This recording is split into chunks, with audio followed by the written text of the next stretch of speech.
වෙන්නේ ඔයාලගේ දේහය තුල අනවශ්‍ය රසායන ද්‍රව්‍ය තැන්පත් වෙනවා. ඔය රසකාරක වර්ණක ඊට පස්සේ ආහාර කල්තබා ගන්න මේ දාන මේ ද්‍රව්‍ය සමහර දේවල් ගොඩක් කියන්නේ සමහර දේවල් ඔයාලගේ ශරීරයෙන් බැහැර වෙන්නේ නැහැ.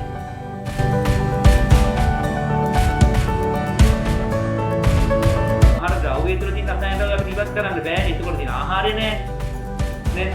ඔය ආහාර ද්‍රව්‍ය තුල තියෙන කියන්නේ තෙල් වෙන්න පුළුවන්. ඒක තියෙන කාබෝහයිඩ්‍රේට් එහෙම නැත්නම් දාපු වර්ණක රසකාරක.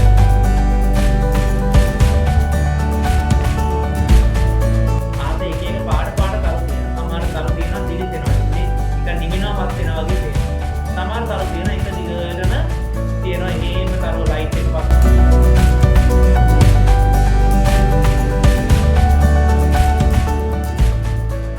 අයිබෝවන් සුබ සන්ධ්‍යාවක් කියලා දුර පුතාර හැමෝටම අයිබෝවන් සර් හරි අයිබෝවන් සර් අපි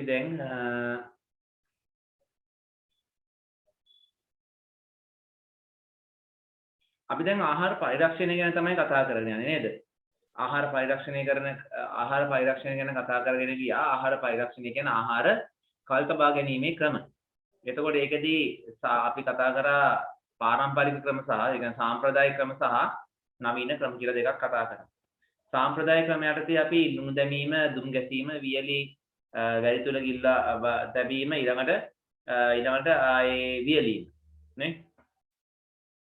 ලුණු දැමීම, දුම් ගැසීම, වියලි වැලි තුල ගිල්ලා තැබීම ඊළඟට වියලීම කියන ටික අපි කතා කරා.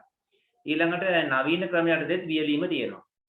වියලීම ආකාර කීපයකට කරනවා. එකක් තමයි සූර්ය තාපය මගින් වියලීම. මේකට වෙනම සූර්ය වියලනය කියලා උපකරණයක් හදලා ඒක ඇසුරෙන් තමයි වියලීම සිදු කරන්නේ. යන උඳුනේ වියලීම. ඒ කියන්නේ විදුලිය මගින් හරි එහෙම නැත්නම් දර මගින් හරි රත් කරලා උඳුනක් පෝරණුවක් යොදාගෙන ඒක තුළ වේලනවා. ඊළඟට විසිරි වියලීම. ඒ කියන්නේ කිරි පිටි හදාගන්නේ අපි විසිරි වියලීම. හරි විසිරි වියලීම. ඒ විදිහටම තමයි හදාගන්නේ මොනවද මේ පොල් කිරි පිටි කරන්නේ ඒවත් ඒ වගේ තමයි. හරි විසිරි වියලීම. ඒ වියලීමට පස්සේ ඊළඟට අපි කතා කරා උෂ්ණත්ව පාලනය. හරි? ඒ කියන්නේ නවීන ක්‍රම යටතේ දෙවෙනි එක තමයි උෂ්ණත්ව පාලනය. ඒකදී ශීතනය සහ අධිශීතනය කියලා දෙකක් තියෙනවා. හරි? ශීතනය යොදාගන්නේ මොන අවස්ථාවලදීද කියලා අපි කතා කරා. ඊට පස්සේ අධිශීතනය යොදාගන්නේ මොන අවස්ථාවලදීද කියලා අපි කතා කරා. ඊළඟට තුන්වෙනි එක තමයි සාන්ද්‍රීකරණය.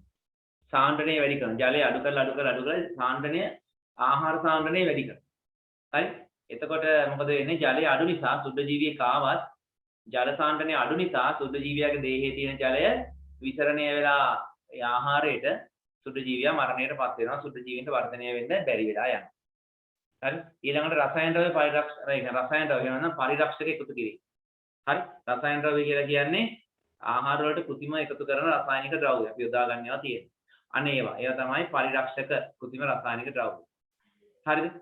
මෙන්න මේවා දාගැනීමෙන් අපිට පුළුවන්කම තියෙනවා ආහාරයේ කල් තබා ගැනීමට. ඉතින් ගොඩක් වෙලාවට 99%ක්ම වෙළඳපොලේ තියෙන ආහාර වර්ග ගත්තොත් තියෙන්නේ මේ විදිහට කෘතිම රසායන ද්‍රව්‍ය යොදපු ආහාර. ඉතින් කෘතිම රසායන ද්‍රව්‍ය යොදපු ආහාර ගැනීමේදී ලොකු ගැටලු රැසකට මුහුණ දෙන්න වෙනවා. හරිද?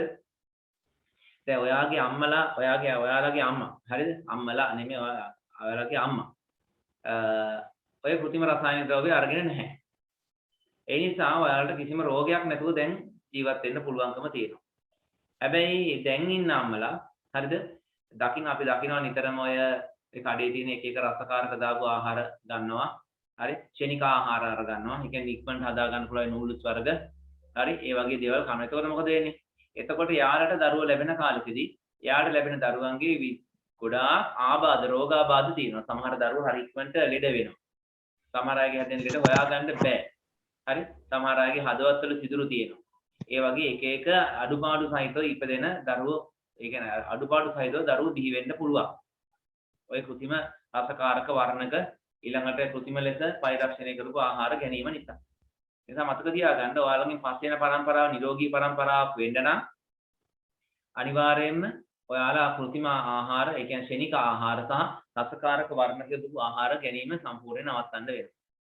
ඒ වගේම ඔයාලගේ ශරීරයටත් ඕක හොඳ නැහැ. රසකාරක යොදපු ආහාර ඊළඟ ක්ෂණික ආහාර ගැනීම.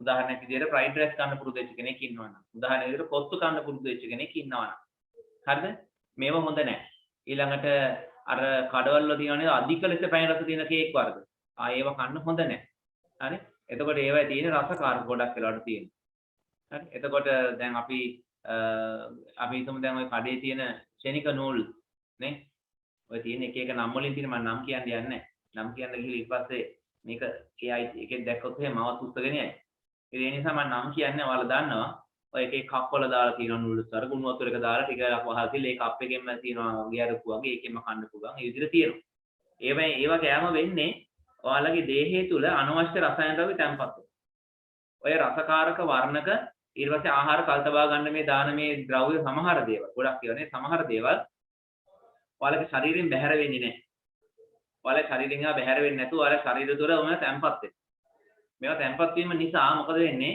ඔයාලගේ ශරීරයේ යම් කාලයකදී ඒ ද්‍රව්‍ය සාන්ද්‍රණය වැඩි වෙච්ච ගමන් ඒ ද්‍රව්‍ය සාන්ද්‍රණය වැඩි වුණ ගමන් එයාලා ඔයාලගේ ශරීරය විනාශ කරන්න පටන් ගන්නවා. එතකොට හිතන්නේ නැති විදිහට වකුගඩු නරක් වෙන්න පුළුවන්, අක්මාව දිය වෙලා නරක් වෙලා යන්න පුළුවන්, හෘදේ ආබාධ ඇති වෙන්න පුළුවන්.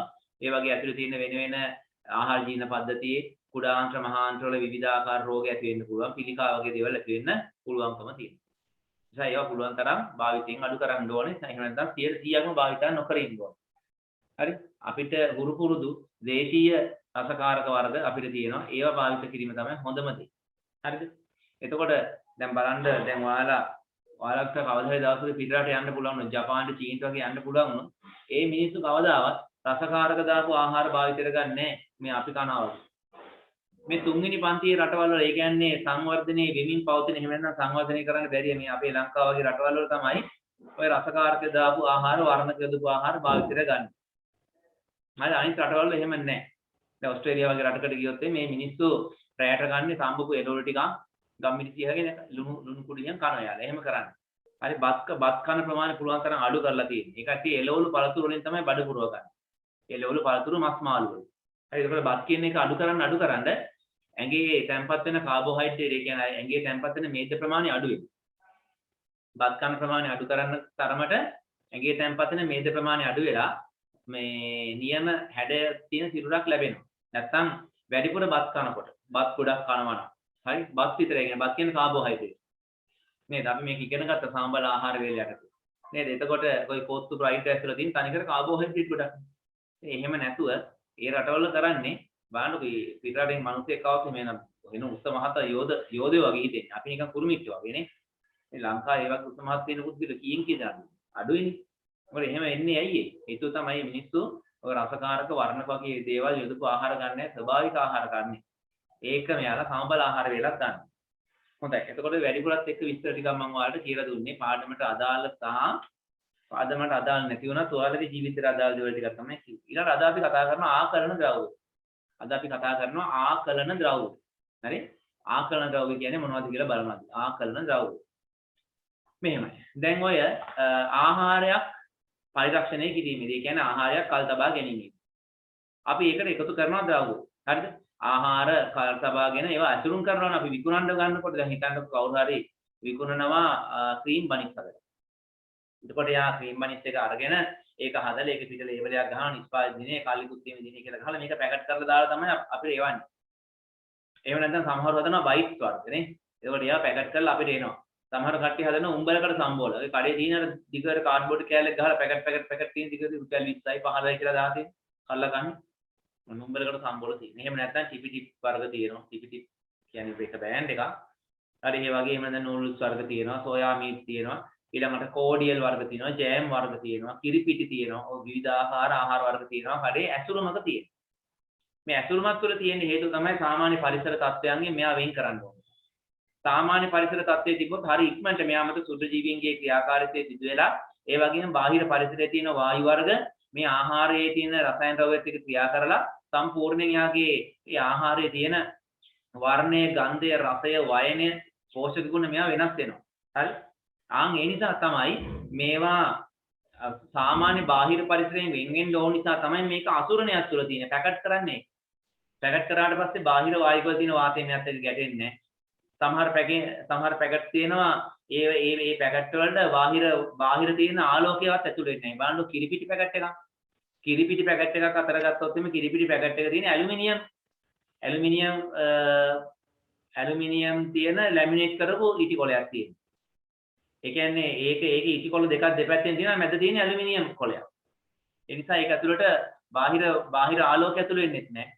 ඒක බාහිර තියෙන තාපය ඇතුළට වීමත් යම් තත්දුරට පාලනය වෙනවා. වාතය කොහෙත්ම ඇතුළු වෙන්නේ නැහැ. මෙන්න මේ විදිහට අපි ඇසුරුම් කරනවා. ආහාර පරිරක්ෂණය කරලා අපි මේ ඇසුරුම් කරනවා. ඒ ඇසුරුම් කිරීමේදී මේ පරිරක්ෂණය කරන්න ඒ කියන්නේ ආහාර කල්සබා ගන්න යොදන ද්‍රව්‍ය වලට අමතරව තව දේවල් දාන්න. හරිද? තව දේවල් දාන්න. එකක් තමයි මේ ආහාරය පොඩ උකු බව ඇති කරනවා. ඝන බව. උකු බවක් ඇති කරන. ඒ කියන්නේ ඒතකොට අපි හිතෙන්නේ නිකන් මේක හොඳට මේ සාන්ද්‍රණය වැඩි කියලා. උකු බව. ඒ උකු බවක් ඇති කරන්න උතන ද්‍රව්‍ය තමයි පෙක්ටින්. ඔයාලගේ ටියුට් එකේ මේක දාලා තියෙනවා. මෙයා මතක තියාගන්න. ඝන එහෙම නැත්නම් උකු ස්වභාවයක් ඇති කරන ද්‍රව්‍ය. ඒක තමයි පෙක්ටින් කියන්නේ. පෙක්ටින් කියන රසායනිකය තමයි යොදාගන්නේ. ඊළඟට රසකාරක යොදනවා. රසකාරක දා ගන්න ඕන වෙනවා. ඒ කියන්නේ රසයක් ඇති කරන්නේ. හරිද? එතකොට ගොඩක් වෙලාවට ගන්නේ ග්ලූකෝස් කෘත්‍රිමව නිෂ්පාදනය කරපු ග්ලූකෝස් එකක් ගන්නවා. ඊළඟට සැකරින් කියන රසායනිකය ගන්නවා. සැකරින් කියන එක ග්ලූකෝස් වගේ විශාල ප්‍රමාණයක් කියන්නේ ග්ලූකෝස් වගේ නෙමෙයි, සීනි වගේ නෙමෙයි, ගොඩක් පැණි රසයි. සැකරින් කියන්නේ ගොඩක් පැණි රසයි. හිතන්නකෝ දැන් ඔයාලා හදනවා දන්සලකට ලොකු බීම බකට් එකක්. හරි ඒ කියන්නේ ලොකු බකට් තියෙන දෙන්නෙකුට දෙපැත්තෙන් උස්සන්න පුළුවන් මේ ලොකු බකට් තියෙන්නේ. ওই බකට් වලින් තමයි හරිද? ওই බකට් වලින් තමයි මේ බීම හදලා අර දන්සලේ දෙන්නේ. ලොකු බකට් එක. සාමාන්‍ය ඔයාලා ඉන්න ගානට විතර උස බකට් තියෙන ආනේක එකක් නේද? ඔකට කෝඩියල් දානවා. සාමාන්‍ය ඒ දවස්වල දැන් මමත් දන්සල් කරලා තියෙනවා පොඩි කාලේ. ඔයාලා වගේ පොඩි කාලේ දන්සල් වලට උදව් කරලා තියෙන ඒවා වැඩ කරලා තියෙනවා. එතකොට මට මතකයි ඔය වගේ ලොකු බකට් එකකට සාමාන්‍ය කෝඩියල් බෝතල් ඉස්සර තිබිච්ච හොඳ ඒ කියන්නේ ඉස්සර තිබුණේ සාන්ටනේ වැඩි. දැන් තියෙන ඒවා නම් කෝඩියල් බෝතල් 4ක්වත් දානවා. ලොකු කෝඩියල් බෝතල් 4ක් විතර දානවා. ඊළඟට පොඩි වර්ණය ලබා දෙන පොඩි වර්ණක තියෙනවා. ඒ කියන්නේ කෝඩියල් බෝතලේ දැම්මම ඒකේ රස ආවට වර්ණය නැති අඩු වෙනවා වතුර වැඩි නිසා. ඒ වර්ණක ටිකක් දානවා. හරිද? ඊට පස්සේ මේකට දෙහි හරි දොඩම් හරි ගෙඩි සාමාන්‍යයෙන් දෙහි නම් ගෙඩි 100ක් විතර මිරිකලා දානවා. හරිද? ඊළඟට මේකට සීනි දානවා සාමාන්‍යයෙන් කිලෝ 2ක් විතර වගේ සීනි දානවා. සීනි කිලෝ 2ක් විතර දාගෙන හොඳට දිය කරලා මේක හදාගන්න. ලුණුත් දාන ලුණු කුඩු පැකට් භාගයක් විතර දානවා. හරිද? ඉතින් ඊට පස්සේ දැන් ඔතෙන්ද සීනි කිලෝ 2ක් දානවනේ. ඔය සීනි කිලෝ 2 දාන එක නතර කරලා අපිට පුළුවන් සැකරින් වලින් තේ හැන්දක් දාන්න. සැකරින් තේ හැන්දක්. තේ හැන්දක් හෝ තේ හැන්දට පොඩ්ඩක් අඩුවෙන්. වැඩි කරන්නේ නැහැ. තේ හැන්දක් හරි තේ හැන්දට පොඩ්ඩක් අඩුවෙන් හරි අපිට දැම්මොත් එහෙම ඔය වාදනයේක මේ බීම හදන එක සීනි දාන්න නැතුව සැකරින් තේ හැන්දෙන් එහෙම තේ හැන්දි භාගයක් ඇති හොඳටම. තේ හැන්දි භාගයක් මේකට දැම්මනම් මේක සීනි කිලෝ 2ක් හෝ 3ක් දැම්මා වගේ දැඩි පැණි රසක් එනවා. ඒ කියන්නේ සැකරින් කියලා කියන්නේ දිවට පැණි රසක් ඇති කරන්න පුළුවන් ද්‍රව්‍යයක්. සීනි වගේ නෙමෙයි. සීනි වලට වඩා ගොඩක් අධික ලෙස පැණි රසක් තියෙන ද්‍රව්‍යයක්. හරි. අන්න එතකොට මේකට සීනි නැතුව සැකරින් තියෙනවා. ඊට පස්සේ සැකරින් භාවිත කිරීම හොඳ නැහැ. අස්ථි දි รา පත් වීම සඳහා බලපානවා. පිළිකා ඇති වෙන්න බලපානවා මේවා. ඒ නිසා දැන් ඔය සමහර වෙලාවට ගොඩක් වෙලාවට ඔය කඩේ තියෙන ආහාරවල අධික පැණි රසක් තියෙන්නේ තමයි තියෙන සැකරින් වෙන්න පුළුවන්. ගොඩක් වෙලාවට අයිස්ක්‍රීම් වර්ගයම කඩේ විකුණන ඔය පාරේ විකුණන්නේ ඔය පෙට්ටි බැඳගෙන බයිසිකලේ ගිහිල්ලා විකුණන්නේ ඉස්කෝල වල අයින්ට ඇවිල්ලා සමහර දවස්වල විකුණන්නේ ඉස්කෝලේ හවුස් මීට් තියෙනකොට ඇවිල්ලා විකුණන්නේ අයිස්ක්‍රීම් ඒ අයිස්ක්‍රීම් විකුණනකොට ඒ අයිස්ක්‍රීම් ප්‍රමිතියකින් තොර ඒවා. ඒවට සීන් නෙමෙයි දාන්නේ. ඒවට ගොඩක් කාල දාන්නේ සැකරින්. ඉතින් ඒවා පරිහරණය හොඳ නැහැ. හරි එතකොට රසකාරක විදිහට තියෙනවා ඒක ග්ලූකෝස් එහෙම නැත්නම් සැකරින් තියෙනවා. ඊළඟට ප්‍රතිඔක්සිකාරක කියලා වර්ගයක් තියෙනවා. ඒක එකක් තමයි සිට්‍රික් අම්ලය අනිත් එක කැරොටින්. කැරොටින් කියන එක කහ වර්ණය ලබා දෙන වර්ණකයක් විදිහට යොදා ගන්නවා. හරිද? කැරොටින් කියන්නේ වර්ණකයක් විදිහට තියෙනවා. ඒ වගේම ප්‍රතිඔක්සිකාරකයක්. දැන් මම කියන ප්‍රතිඔක්සිකාරකයක් කියන්නේ මොකක්ද කියලා. ප්‍රතිඔක්සිකාරකයක් කියන්නේ මොකක්ද කියලා කියන්නේ. මෙන්න මේක අපිට දැනගන්න පුළුවන් දෙයක් තමයි ඔයාලා දන්නවනේ ඔය බයිට්ස් වර්ග කඩේ විකුණන තියෙන්නේ. පැකට් වල තියෙන බයිට් වර්ග තියෙනවනේ. ඔයාලා කන්නේ මුරුක්කු වගේ අනම්මනම් දේවල්. දැන් ඒවා අපි හිතමු අක්කරි කවුරු හරි මේවා නිෂ්පාදනය කරලා අපි ඊයේ රෑ හැදුවේ. ඊයේ රෑ හදලා ඊට පස්සේ මේක හොඳට පැකට් කරලා කඩේට දානවා. අද උදේ ගන්න තියෙන ඔන්න හොඳ රසට තියෙනවා මුරුක්කු අරගත්තම මාර රසයි. කරස් ගාලා හැපෙන හොඳ රසට තියෙනවා පැකට් එකේ තියෙනවා. දැන් මේකේ කල්ලිකුත් විදිහක් දාලා තියෙනවා මාසයක් තියාගන්න පුළුවන් කියලා. මාසයක් විතර තියාගන්න පුළුවන්. එහෙම නැත්නම් සති දෙකක් විතර තියාගන්න පුළුවන් කියලා තමයි දාලා තියෙන්නේ. හරිද?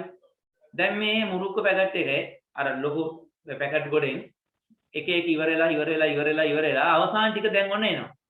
දැන් ඔයාලා සතියක් විතර ගියාට පස්සේ තමයි මේ කඩේට යන්නේ. අනකොට අර සතියට කලින් කාපු මුරුක්කු වල තව පැකට් 5ක් ඉතුරු තියෙනවා. අර කලින් රස මතක නිසා දැන් මේකත් අරගෙන යනවා බලන්න. ගෙදර ගිහලා කන්න කියලා පැකට් දෙකක් විතර අරගෙන යනවා. ගෙදර ගිහලා පැකට් එක කඩලා කනකොට මට ඔයාලා දැන් මෙන්න මේක උත්තරයක් දෙන්නකෝ. දැන් සතියකට කලින් කාපු මුරුක්කු පැකට් එකේ රසයි ඒ જાතියම සතියකට පස්සේ කනකොට තියෙන රසයි ඒ දෙක එක සමානව තියෙනවා. එක සමාන නෑ. එක සමාන නෑ. ඒක අනිවාර්යෙන් ඔයාලට අත්දැකීම් ඇති. සමහර දවස්වල කඩින් ඔය වගේ දෙයක් අරන් කෑවම සමහර දවස්වල හොඳ රසට තියෙනවා. සමහර දවස්වල කනකොට ටිකක් මේක නිකන් මුඩු රහක් එනවා. නේද? නිකන් අමි නියම රහ නෙවෙයි නිකන් අමුතු රහක් එනවා. මේක නිකන් කන්න බෑ වගේ. ඉඹල බැලුමම නිකන් අමුතු ගඳකුත් එන්න පුළුවන්. ඒ කියන්නේ ටික ටික නරක් වීගෙන එනවා. ඒකට හේතුවක් තමයි දැන් මතකද ඔයාලට කිව්වා අර ස්වයං වියෝජනය කියලා එකක් තියෙනවා කියලා මතකද කියලා? ස්වයං වියෝජනය කියන්නේ ආහාර ද්‍රව්‍ය තුල තියෙන රසායනික ද්‍රව්‍ය ටික ටික ඉබේටම වෙනස් වෙනවා. ඒ කියන්නේ මේ ආහාර ද්‍රව්‍ය තුල තියෙන රසායනික ද්‍රව්‍යම එකට එක ප්‍රතික්‍රියා කරනවා. දැන් ආහාර ද්‍රව්‍ය තුල තියෙන රසායනික ද්‍රව්‍ය අපිට ඉවත් කරන්න බෑනේ. ඒකකොට තියෙන ආහාරේ නෑනේ. නේද? ඒකට ආහාර ද්‍රව්‍ය තුල තියෙන කියන්නේ තෙල් එන්න පුළුවන්. ඒකට තියෙන කාබෝහයිඩ්‍රේට් එහෙම නැත්නම් දාපු වර්ණක රසකාරක ඕවා අතර ප්‍රතික්‍රියා වෙනවා ඇතුලේ. පැකට් එක වහලා තිබ්බට ඒව ඇතුලේ ප්‍රතික්‍රියා වෙනවා. ඒතකොට මොකද ටික දවසක් ගියාම ඉබේටම කොච්චර පැකට් එක හොඳට වහලා තිබ්බත් ඇතුලේ මේවා ප්‍රතික්‍රියා කරලා වෙනස් වෙනවා. ඒක වළක්වන්න පුළුවන් මේ ප්‍රතිඔක්තිකාරක වලින්. මේ ප්‍රතිඔක්තිකාරක වලින් ඒක වළක්වන්න පුළුවන්. ප්‍රතිඔක්තිකාරක විදියට සිට්‍රික් අම්ලය එහෙම නැත්නම් කැරොටින් වගේ දේවල් ටිකක් මිශ්‍ර කරලා මේ ආහාරය හදලා තිබුණා නම් මොකද වෙන්නේ? අන්න සතියක් යනකොට රස වෙනස් වෙච්ච අර මුරුක්කු වර්ගය සති දෙකක් විතර යනකම් රස වෙනස් වෙන්නේ නැති වෙන්න තියාගැනීමේ හැකියාව තියෙනවා. හේතුව තමයි ප්‍රතිඔක්තිකාරක. ප්‍රතිඔක්තිකාරක මගින් ඇතුලේ සිදුවන රසායනික වෙනස් වීම පාලනය කරගන්න පුළුවන්. හැබැයි 100% පාලනය කරන්න බෑ.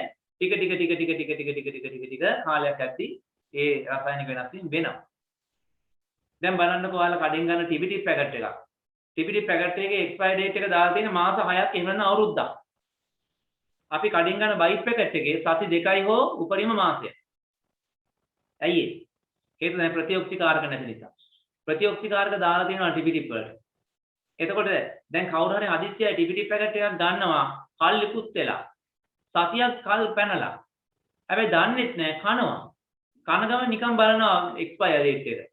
බලදි සතියක් පැනලා. හැබැයි රසයේ වෙනසක් නැහැ, සුවඳ වෙනසක් නැහැ, කිසිම ප්‍රශ්නකුත් නැහැ. හේතුව තමයි ආ ප්‍රතිඔක්තිකාරක දාලා ඒ වගේ මේක ඇතුලේ තියෙනවා ඒක ඇතුලේ ඔක්සිජන් රහිත පරිසරයකුත් හදලා තියෙනවා. ඒ කියන්නේ මේ පැකට් වල දැකලාදී ටිපිටි පැකට් පුම්බලා තියෙනවා කොට්ටේ වගේ නේ. ලොකුවට බැලුම් වගේ පුම්බලා තියෙනවා. ඒ පුම්බලා තියෙන්නේ නයිට්‍රජන් වායුව දාලා. හේතුව ඒක ඇතුලේ ඔක්සිජන් වායුව තිබුණොත් එහෙම ඒ ඔක්සිජන් එක්ක ආහාරය ප්‍රතික්‍රියා කරලා ඉක්මනට ආහාරය නරක වෙනවා. ඒක වළක්වන්න. එතකොට අර ප්‍රතිඔක්තිකාරක වගේ දේවල් ප්‍රතිඔක්තිකාරක යෙදීම සහ ඇතුලේ නයිට්‍රජන් වායුව පුරවලා තිබීම කියන දේවල් නිසා මොකද වෙන්නේ? ඒක සෑහෙන කාලයක් තියාගැනීමේ හැකියාව ලැබෙනවා. හරිද? ඊළඟට ආහාර වර්ණක. ඒ කියන්නේ ආහාරය අපිට ප්‍රියජනක වෙන. දැක්ක ගාම ආස හිතෙන. දැන් ඔයාලා හිතන්නකෝ කඩේ තියෙන පීසා එකක්. මේ පිට්සා එක තියෙනවා කඩේ ගාන සෝකෙස් එක දාලා වීදුරු මේ ඇරලා පෙන්නලා තියෙනවා. හොඳ රතු පාට, තැඹිලි පාට මේක හොඳ ලස්සනට තියෙනවා. ලස්සන වර්ණ ඉදිරියට පාට ඉදිරියට තියෙනවා. තව කොහේ කඩේක තියෙනවා නිකන් මේක මඩ ගෑවා වගේ කැතම කැතයි. කන්න හිතෙන්නේ නැහැ නප්පෙන්නේ. ආහාරයක උන රුචිය ඇති වෙන්නේ. ආහාරයක රුචිය ඇති වෙන්න හේතු කීපයක් තියෙනවා. එකක් තමයි යාගේ වර්ණය. ඇහැට ප්‍රියජනක වර්ණයක් තියෙනවා. නැහැට ප්‍රියජනක වර්ණයක් තියෙනවා. ආහාරය ගන්න අපි හරි ආසයි. ඒ වගේම ආහාරයේ සුවඳ හොඳ සුවඳක් එනවා අපිට. ඒ ආහාරයේ රුචියක් ඇති වෙනවා. ප්‍රියජනක බවක් ඇති වෙනවා. කන්න හිතෙනවා. නේද? ඒ වගේම ආහාරය ඒ හදලා තියෙන ආකාරය නේ. ආහාරය නිමා කරලා තියෙන භාජනයේ අතුරලා තියෙන ආකාරය ඕවන්වත් අපිට මේ ආහාරයේ තියෙන රුචිය වැඩි කරගන්න පුළුවන්. හරිද? එතකොට ආහාරයේ වර්ණය අනිවාර්යෙන් බලපානවා ආහාරයේ රුචිකත්වය ඇති වෙන. දැන් බලන්නකො ඔය කතරගම එහෙම ගියාම අර බූන්දි තියෙනවා. තද රතු පාට තියෙනවා. දැන් ඉස්සර නම් කහ පාට තිබ්බ. දැන් කහ පාට විකුණන්නේ එක තහනන්නේ. කහ පාට වර්ණය මේ දානවා අඩුයි. ගොඩක් වෙලාවට පේන්න දාන්නේ මේ පිළිකාකාර කියන්නේ. තද රතු පාට බූන්දි පැකට් ටික තිබ්බම ආසයි දැන් රතු පාට දෙනවා කණ්ඩ ආසයි දැන්. රතු පාට අයිස්ක්‍රීම් එක ළමයි කණ්ඩාරි ආසයි. හරිද? දැන් නෙක්ට තියෙන රතු පාටයිනේ. බොන්න ළමයි ආසයි. හේතුව තමයි ඒ වර්ණයේ තියෙන රුචිකත්වය. හරිද? ඒකට ආහාර වලට යොදන වර්ණක තියෙනවා. මතක තියාගන්න රයිබෝෆ්ලේවින් කියන්නේ එක වර්ණකයක්. අනිත් එක තමයි කැරොටින්. ප්‍රතිඋපකාරයක් විදිහට කැරොටින් තිබුණා. අනිත් එක තමයි පරිරක්ෂක. ඒ කියන්නේ ආහාර කල් තබා ගැනීමට සුද්ධ ජීවීන්ගේ වර්ධනය අඩාල කිරීමට සුද්ධ ජීවීන් ක්‍රියාකාරීත්වය නතර කිරීමට යොදා ගන්න ද්‍රව්‍ය තමයි පරිරක්ෂක කියලා කියන්නේ. ඕ උදාහරණයක් එක්ක මතක තියාගන්න සෝඩියම් මෙටා බයිසල්ෆයිඩ්. හරිද? Sodium Meta බයිසල්ෆයිඩ්. ඊළඟට බෙන්සොයික් ආම්ලය. ඔය දෙක මතක තියාගත්තා නම් ඇති 8 වසරට. හරි? මේවා තමයි ආකලන ද්‍රව්‍ය. ඔක්කොටම අපි කියන්නේ පොදුවේ ආකලන ද්‍රව්‍ය. ඒ කියන්නේ ආහාරය පරිරක්ෂණය කරලා ඇසුරුම් කිරීම කරන විට හරි ඇසුරුම් කිරීමේදී ආහාරයට යොදන වෙනත් ද්‍රව්‍ය තියෙනවා. ඒ කියන්නේ පරිරක්ෂක ඇතුළු ආහාර යොදන තවත් ද්‍රව්‍ය තියෙනවා. ඒ සියල්ලට පොදුවේ කියනවා ආකලන ද්‍රව්‍ය කියලා කියනවා. හරි. අපි ආකලන ද්‍රව්‍ය කියන එකත් ලියාගෙන ආහාර පරිරක්ෂක කියන එකත් අපි ලියාගමු ඉක්මනට.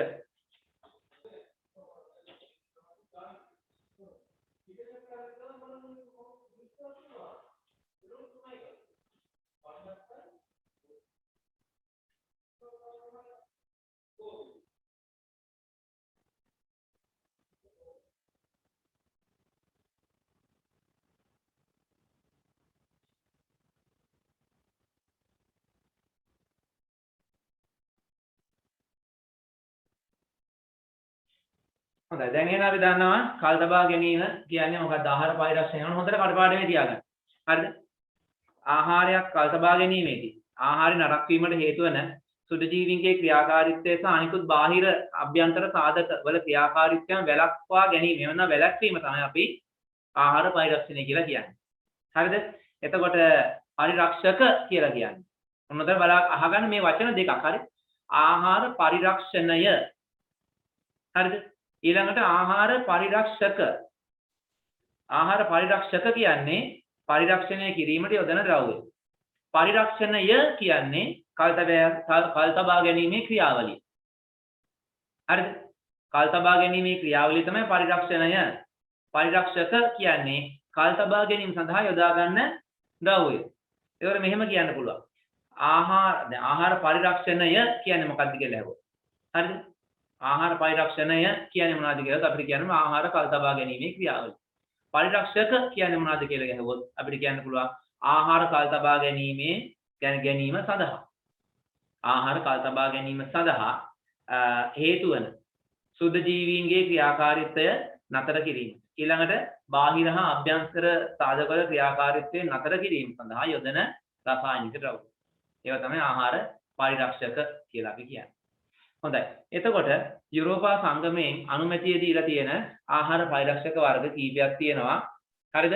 ආහාර පරිරක්ෂක වර්ග කීපයක් තියෙනවා. සාමාන්‍යයෙන් ආහාර පරිරක්ෂක සඳහන් කරලා තියෙන්නේ මෙහෙම E220 නේ.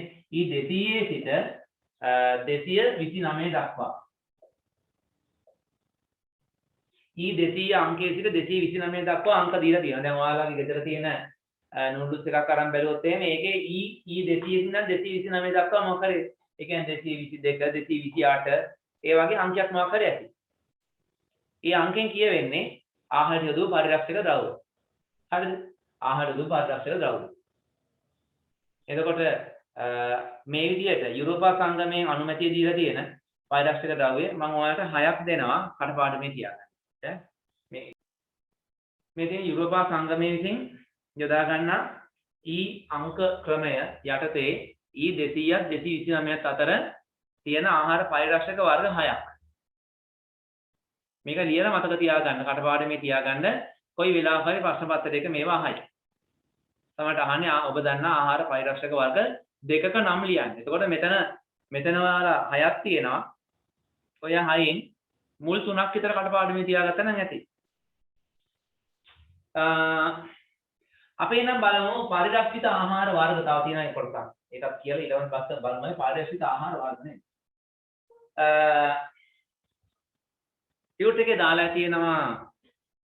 ටියුට් එකේ දාලා තියෙනවා මොනෝසෝඩියම් ග්ලූටමේට්.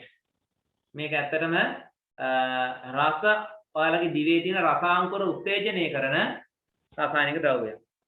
මොනෝසෝඩියම් ග්ලූටමේට්. එතකොට මේකේ වෙළඳ නාමය ඔයාලා හොඳටම දන්න එකක් තියෙනවා. අජිනමෝටෝ කියන නම දැන් එන්නේ නැහැ. ඒ කියන්නේ අජිනමෝටෝ කියන එක මුළු ලෝකෙම ප්‍රතික්ෂේප වුණා. හරි තියෙනව නැත්නම් නැතිනවා තියෙනවා. අජිනමෝටෝ කියන එක තියෙනවා. හැබැයි ඒක දැන් ගොඩක් වෙලාවට අජිනමෝටෝ කියන නමින් නැහැ. ඒක තියෙන MSG කියලා. MSG මොනෝසෝඩියම් glutamate. එතකොට බලන්න ඔයාලා නූඩල්ස් පැකට් එකක් ගත්තොත් ඒකේ රසකාරක පැකට් එකක් තියෙනවා. සමහර ඒවා තියෙනවා no MSG කියලා. ඒ කියන්නේ MSG දාපු නැති ඒවා තියෙනවා. ඊළඟ සමහර ඒවා මුකුත් දාලා නැහැ. ස්වභාවික රසය සහිත එහෙම කියලා යටින් අර තියෙන ලිස්ට් එක බැලුවොත් ඒකේ තියෙන MSG කියලා එක තියෙනවා. මොනෝසෝඩියම් ග්ලූටමේට් වලින් කරන්නේ අපේ දිව උත්තේජනය කරනවා. ඒ කියන්නේ දිවේ රසාංකුර වැඩිපුර ක්‍රියාශීලී කරනවා. ඔය වැඩිපුර ක්‍රියාශීලී තත්ත්වයටපත් වුණාම අපිට ආහාරයේ තියෙන රසය වැඩිපුර දැනෙන්න පටන් ගන්නවා.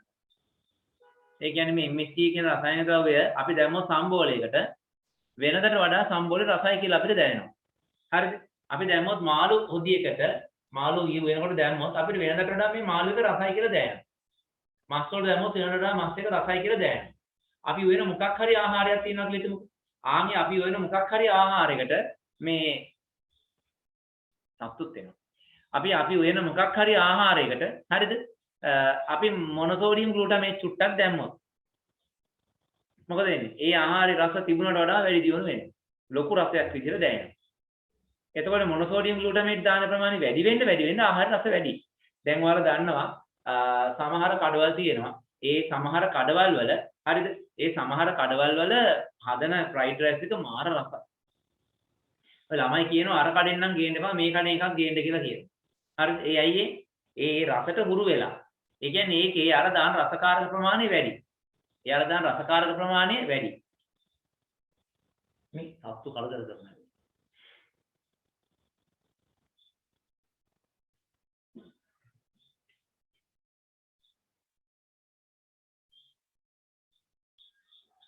එළවලා පස්සෙන් දුර ගිහලා එළවලා. එතකොට දැන් රසකාරක ප්‍රමාණය වැඩි වෙනකොට මාර රසක් දැනෙනවා අපිට. කන්න පුළුවන් ඔක්කොම උන. හරිද? ඒකට කියනවා අර කඩේ නම් මාර රසයි. ඒ කඩේ කන්න එපා ඒක කෑ රහනේ. දැන් ඔයාලා ගෙදර ඔයාලගේ අම්මා හැදුවොත් ෆ්‍රයිඩ් රයිස් එකක් කනවද ඔයාලා? සමහර කට්ටිය නම් කනවා ඇති. සමහර කට්ටිය කන්නේ. හරිද? ඇයි ඒ සමහර කට්ටිය මේ අම්මා හැදුව රස නැහැ කියන්නේ. ඒ ඉතින් ගෙදර අම්මා කවදාවත් ඔයාලට වහකවන්නේ නැහැ නේද? කඩේ මිනිස්සුන්ට මොකද්ද? මේ මිනිස්සුන්ට ඕනේ සල්ලි ටික ගන්නනේ. ඒක ඕන විදිහට ඕන ජනාවක් දාලා රසකාරක ඕන තරම් දාලා හදාගෙන කනවා. දැන් බලන්නකො කඩේ ගොඩක් වෙලාවට මම දැකලා තියෙනවා. කඩේ මුදලාලි හෝටලේ යනවා හෝටලේ මුදලාලි කන්නේ ගෙදරින් ගෙන කෑම එක දිග අරගෙන කන්නේ. හෝටලේ උයන බත් එක කනවා අඩු. ඒකට හේතුව තමයි දන්නවා ඉතින්. මේකට මොන හරි තව දානවා කියලා දන්නවා. ඊට වඩා හොඳයි ගෙදර කෑම.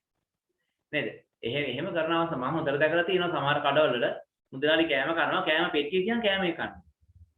කඩේ තියෙන කෑම එක බත් එක බෙදන් කන්න දෙයි.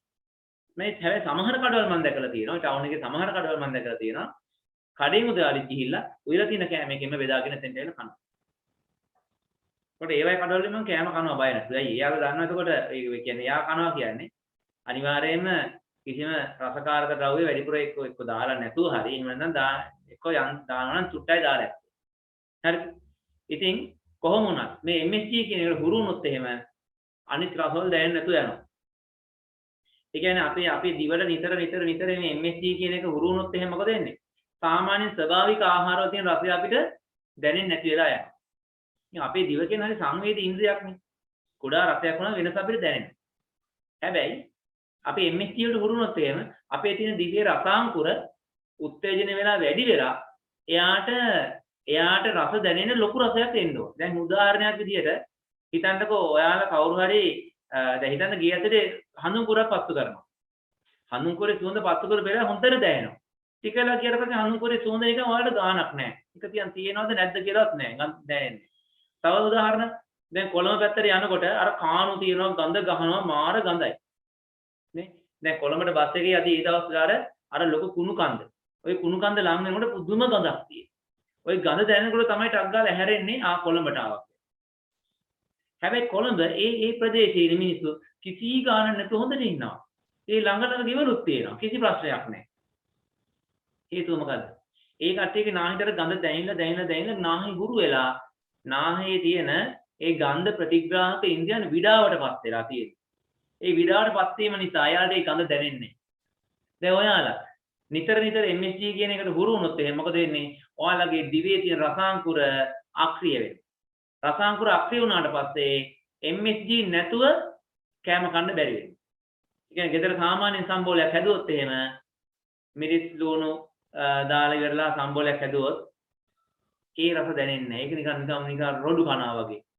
රසක් දැනෙන්නේ නැහැ.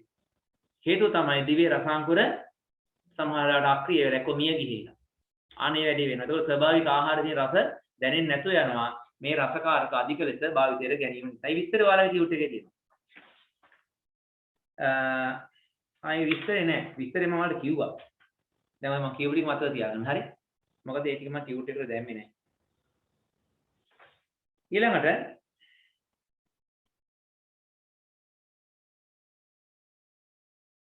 අනිත් එක දැන් මතක තියාගන්න මොනෝසෝඩියම් ග්ලූටමේට් කියන්නේ ආහාර පරිරක්ෂකයක් නෙමෙයි. ආහාර කල්තවා ගන්න දාන දෙයක් නෙමෙයි. රස ප්‍රවර්ධකයක්. රස වැඩි කරන දෙයක්. දැන් ජෑම් නිපදවන හැටි තියෙනවා. ඕන ජෑම් නිපදවන්න. මේ දවසේ ගෙදර ඉන්න ගඳ ලබන සතිය සමග ඉස්කෝලේ පටන් ගන්නවා. ඊට කලින් ඔය මොනවා හරි පළතුරු ටිකක් අඹ එහෙම නැත්නම් දියුල් එහෙම නැත්නම් මේ ගන්න පුළුවන් මොනවාද තක්කාලි හරි එහෙම නැත්නම් මොනවා හරි තව තියෙන එක නේද පළතුරු වර්ග ඒ පළතුරු ටිකක් අරගෙන මේ විදිහට බලන්න ඔයාලා ජෑම් හදන්න පුළුවන් කියලා. හරිද? එතකොට දැන් මේකේ සිට්‍රික් අම්ලය කියන එක කඩවල විකුණන්න තියෙනවා. සිට්‍රික් ඇසිඩ් පොඩි පැකට් තියෙනවා.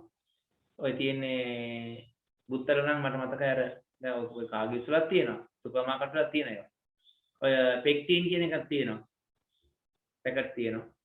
ඊළඟට මෙතන 7 වෙනි එක සෙල්සියස් අංශක 100ක පමණ ඉහළ උෂ්ණත්වයකදී කෙටි වේලාව රත් කරන්න කියලා තියෙනවා. එතන සෙල්සියස් අංශක කියලා තියෙන්නේ 10යි ඊළඟ බිඳුවයි මොකද්ද අර කයන්නේ කැලණේ තියෙන්නේ නේද? එතන සෙල්සියස් අංශක කියලා තියෙනවා. සෝඩියම් මෙටාබයිසල්ෆයිඩ් ඒවත් තියෙනවා කඩේ. එහෙම නැත්නම් ඒව ඕනේ නැහැ එකතු කරන්න. ඒව එකතු කරන්න ඕනේ මේක මාසයක් විතර කල් තියා ගන්නවා. ඒව එකතු කරන්නේ නැතුව උදේ හදලා හවසත් කාලා රැයටත් ඕනනම් කාලා පහුදා උදේට කාලා පහුදා හවස වෙනකොට ඉවර කරනවා නම් ඒ වගේ දේවල් දාන්න එපා. ඕනේ. මේ වෙනදපොළ ඉදිරිපත් කරනවා නම් තමයි සෝඩියම් මෙටාබයිසල්ෆයිඩ් දාන්නේ. නැත්නම් දවස් 3-4ක් වගේ කාලයක් මේ තියාගන්න ඕනේ. ඒවා දාන්න ඕනේ. right.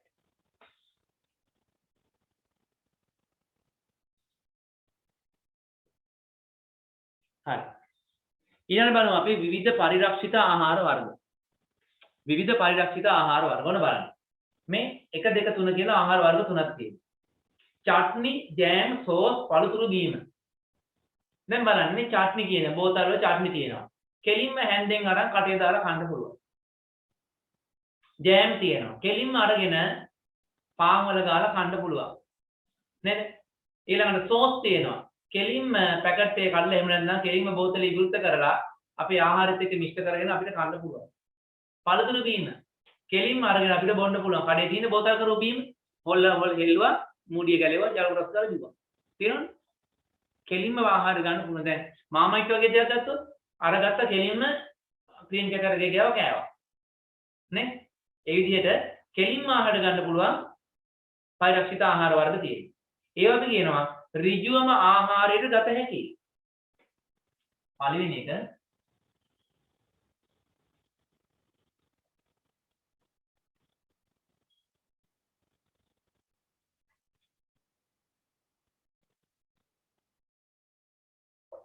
ඍජුවම ආහාරයට ගත හැකි. ඍජුවම ආහාරයට ගත හැකි ආහාර. හරිද? මේ පළවෙනි වර්ගය. දැන් බලන්න ඊළඟ ඒවා. දැන් meat balls, sausages, noodles, ඊළඟ macaroni, ඊළඟට cordial වගේ දේවල් ගත්තා. ඍජුවම ආහාරයට ගන්න පුළුවන්. දැන් meat balls. කඩේ තියෙන පැකට් එක. අර ගෙනා චරස් ගාලා පැකට් එක ගත්තා meat ball ටික කෑවා. එහෙම කන්න පුළුවන්ද? කාලා බලන්න කන්න බෑ. කන්න බෑ. හරිද? හැබැයි කන්න බැරි වුණාට ඒක යම් තාක් දුරට සකසලා ඉවරයි. ඒ කියන්නේ ඒකේ තියෙන ඒක අඹරලා ලුණු දාලා තම්බලා ඒ ඔක්කොම කරලා ඉවරයි. ඒ සියල්ලම කරලා තියෙන්නේ. සොසේජස් එකත් එහෙම. සොසේජස් එකත් එහෙම නිකන් අරන් කන්න බෑ. හැබැයි ඒ වුණාට ඒක තම්බල ඔක්කොම කරලා තියෙන්නේ. ලුණු දාලා ඔක්කොම කරලා තියෙන්නේ. දැන් සැමන් ටින් එකක් ගමු සැමන් ටින් එක හොඳම දාලා සැමන් ටින් එකක් ගන්නකො. සැමන් ටින් එකක් අරගෙන ඒකේ තියෙන සැමන් කෑල්ල වල නිකන් කන්න පුළුවන්. ඒකේ තියෙන සැමන් කෑල්ල වල නිකන් කන්න පුළුවන්. ඒක තම්බලා ලුණු දාලා ඔක්කොම කරලා තියෙනවා. හැබැයි ඒක ගොඩක් රස කොහොමද? නිකන් කන එක නෙමෙයි. අපි අර ලුණු නේද? ලුණු මිරිස් දාලා තෙල් දාලා නේද? ඒක ටෙම්පරාදු කරලා අර සැමන් එකක් දාලා හොඳට මේක ටෙම්පරාදු කරලා අරගෙන නේද? අන්න එතකොට තමයි රස වැඩි මේක. එතකොට තමයි රස තියෙන්නේ. නිකම්ම ඉවොත් මොකද වෙන්නේ? නිකම්ම කෑවොත්. නිකම්මත් කන්න පුළුවන්. ගැටලුවක් නැහැ. ඒකට හේතුව තමයි නිකම් උනත් කන්න පුළුවන්. හැබැයි මේක රසට කනවා නම් ප්‍රණීත විදියට අපි පරිභෝජනය කරනවා නම් මේක ආයතරයක් සකසන්න ඕනේ. ආහාර පිස ගන්න ඕනේ. මේක විනාඩි කිහිපයක් ඇතුළත මේක ඉවර කරගන්න පුළුවන්. විනාඩි කිහිපයක් ඇතුළත මේක පොඩ රත් කරලා සාමනහයි ටිකක් දාලා ගන්න විතරයි තියෙන්නේ. හරිද? දැන් හිතන්න ඔය ගෙදර කුකුල් මස් ගෙනාවා කියලා. කුකුල් මස් ගෙනාවට පස්සේ මොකද කරන්න තියෙන්නේ? අපිට ඔය කෑලි කපන්න ඕනේ, හම් කෑලි අයින් කරන්න ඕනේ. නේද? අපද්‍රව්‍ය අයින් කරන්න මේක සෝදන්න ඕනේ. ඊට පස්සේ ඒවා ඊට පස්සේ තැම්බෙනකන් තියන්න ඕනේ. නේද? එහෙම වැඩ ගොඩයිනේ.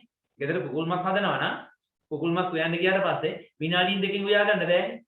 ඒකට අපි මීට් බෝල්ස් අරගෙන හොදන්නේ නැහැනේ. මීට් බෝල්ස් හොදන්නේ නැහැ.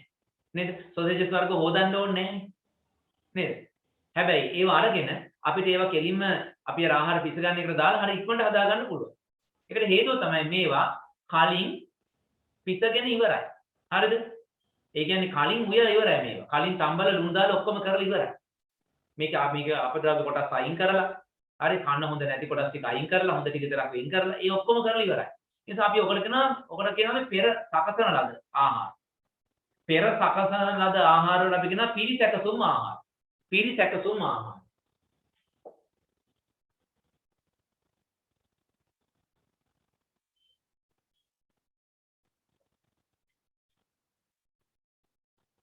පිරිසැකසුම් ආහාර කියලා කියනවා. උදාහරණ තමයි එතකොට ඒවා මොනවාද? meat balls දැන් දීලා තියෙනවා. sausages, noodles, macaroni, critical pole කියන cordial.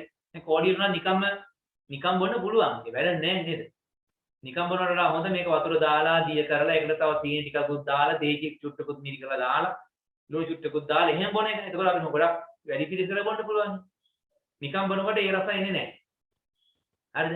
එතකොට පිරිසැකසුම් ආහාර කියන්නේ මේවා පෙර සකසා පරිරක්ෂණය කරලා තියෙනවා.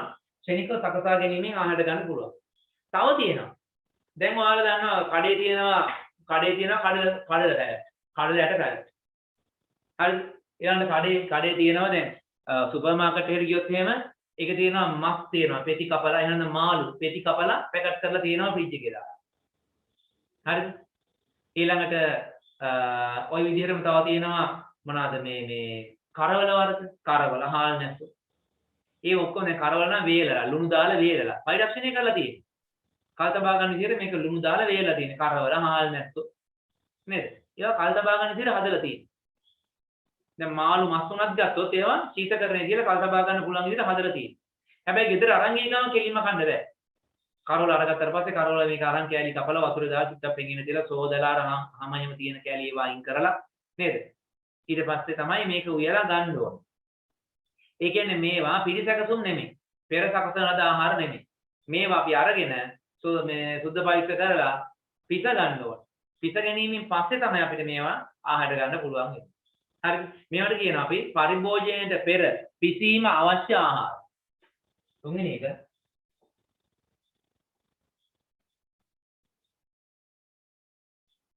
පරිභෝජනයට පෙර පිසීම අවශ්‍ය ආහාර. ආහාර කියලා විගොත් වෙන්නේ නේ. ආහාර. පරිභෝජනයට පෙර පිසීම අවශ්‍ය ආහාර. හොඳයි. බලමු අපි ඊළඟ ආහාර පරිරක්ෂණයේ තියෙන වාසි මොනවද කියලා. ආහාර පරිරක්ෂණයේ තියෙන වාසි. ඔයාලා දීලම තියෙනවා මම ඒක විස්තර කරලා කියලා දෙන්නම් දැන්. දැන් ආහාර නරක වෙන්නේ නැතුව කල් තියා ගන්නවා කියන්නේ අපිට ලොකු වාසියක් නේද? ආහාර ඉක්මනට නරක වෙනවා නම් අපිට ඒක ආර්ථික වශයෙන් හරි අවාසි. නේ? ආර්ථික වශයෙන් අවාසි. දැන් පළතුරු ගොඩාක් තියෙන කාලේ පළතුරු ගොඩ කහගෙන අපිට ඒක තියාගන්න බෑ මොකද ඒක කුණු වෙලා යනවා. නේද? අපිට ඊට වඩා ලේසි. අපිට වාසි දැන් අන්නාසි තියෙන කාලේ අන්නාසි ඔක්කොම අරන් සුද්ධ පවිත්‍ර කරලා මේවා අන්නාසි ජෑම් එකක් ඉදිරිය හදන්න පුළුවන්. අන්නාසි චට්නියක් හදන්න පුළුවන්. නේද? අන්නාසි කෝඩියල් එකක් හදන්න පුළුවන්. මේ විදිහට අපිට හදා ගන්න පුළුවන් නම් එතකොට අපිට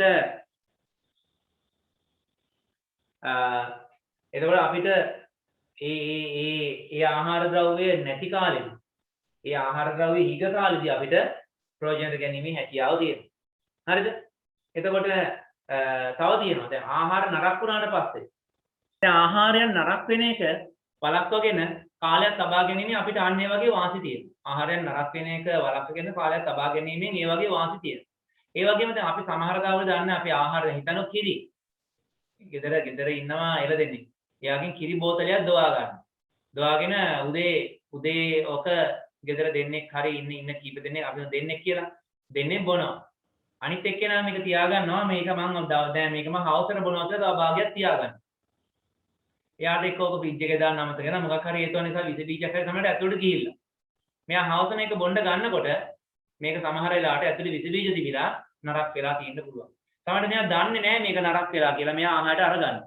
අරගත්තට පස්සේ තමයි රැ වෙනකොට බඩ කැක්කුම් එන්න පටන් ගන්නවා නේද? බඩ යන්න පටන් ගන්නවා. ඔය වගේ ගොඩක් රෝග ඇති වෙන්න පුළුවන්. ඒ කියන්නේ අපි නොදැනුවත්වම ආහාරය නරක වීම නිසා අපිට උදරාබාධ වගේ දේවල් ඇති වෙන්න ඉඩ තියෙනවා. ඒ වගේම අසාත්මික ඇලර්ජි ඇති වෙන්න පුළුවන්. එතකොට දැන් ආහාර කල් තබා ගැනීම නිසා මෙන්න මේ වගේ අතපසු වීම මගින් නරක වූ ආහාර ශරීරගත වෙලා ශරීරයට විෂ ඇතුළු වීම වළක්වා ගන්න පුළුවන් ආහාර පරිරක්ෂණය කිරීම මගින්. එතකොට තව පුළුවන් එකම ආහාරයේ විවිධ ක්‍රම වලට ගන්න පුළුවන්. ඒ කියන්නේ දැන් අපි හිතමුකෝ තක්කාලි. තක්කාලි කියන එක කෙනෙක් නිකන් කන්න කැමති නැහැ. හරි තක්කාලි කියන එක දැන් සමහර කට්ටිය ඉන්නවා තක්කාලි ගෑවම ඇඟ කසන්න ගන්නවා පළු දානවා ඒ වගේ එක ප්‍රශ්න තියෙනවා සමහර අය. හරිද? එතකොට තක්කාලි කියන එක එහෙම කන්න නැතුව දැන් තක්කාලියෙන් හදනවා ජෑම් තියෙනවා. මේ ටොමැටෝ ජෑම් කියලා තියෙනවනේ. ඒ ජෑම් කනවා ගානක්වත් නෑ දන්නේ නැහැ මේ තක්කාලි තියෙන්නේ කියලා. තක්කාලි සෝස් තියෙනවා. සෝස් ගොඩක් තක්කාලි සෝස් නේ. ඔය සෝස් ගොඩක් තක්කාලි සෝස්. ඉතින් බලන්න. එතකොට එකම ආහාරය විවිධ ක්‍රම වලින් ඉදිරිපත් කරන්න පුළුවන් ඒක. ජෑම් විදියට ඉදිරිපත් කරන්න පුළුවන්. එහෙම නැත්නම් සෝස් එකක් විදියට ඉදිරිපත් කරන්න පුළුවන්. නේද? ඒකට එකම ආහාර විවිධ ක්‍රම මගින් සකසලා තියෙන නිසා රුචිකත්වය අනුව එක විදියට මිනිස්සුන්ට තෝරගන්න පුළුවන්. ජෑම් වලට කැමති කට්ටිය දෑ ජෑම්, සෝස් වලට කැමති කට්ටිය සෝස්, කෝඩියල් එක විදියට තියෙනවා නම් ඒක එහෙම. හරිද? එතකොට දැන් ගත්තොත් එහෙනම් මාළු පරිරක්ෂණය කරන්න කෙනෙකුට කරවල කන්න කැමති කට්ටියට කරවල විදියට තියෙනවා. කෙනෙකුට අධිශීතනය කරපු මාළු එහෙම මාළු විදියට තියෙනවා. තව කෙනෙකුට ටින් කරලා තියෙනවා මේක ටින් එකේ දාලා සැමන් විදියට තියෙනවා. නේද? විවිධාකාර තව කට්ටියට පුළුවන් මේක ෆිෂ් බෝල්, මීට් බෝල්ස් නේ ෆිෂ් බෝල් කියලා තියෙනවා. මාළු වලින් හදන ෆිෂ් බෝල් විදියට තියෙනවා.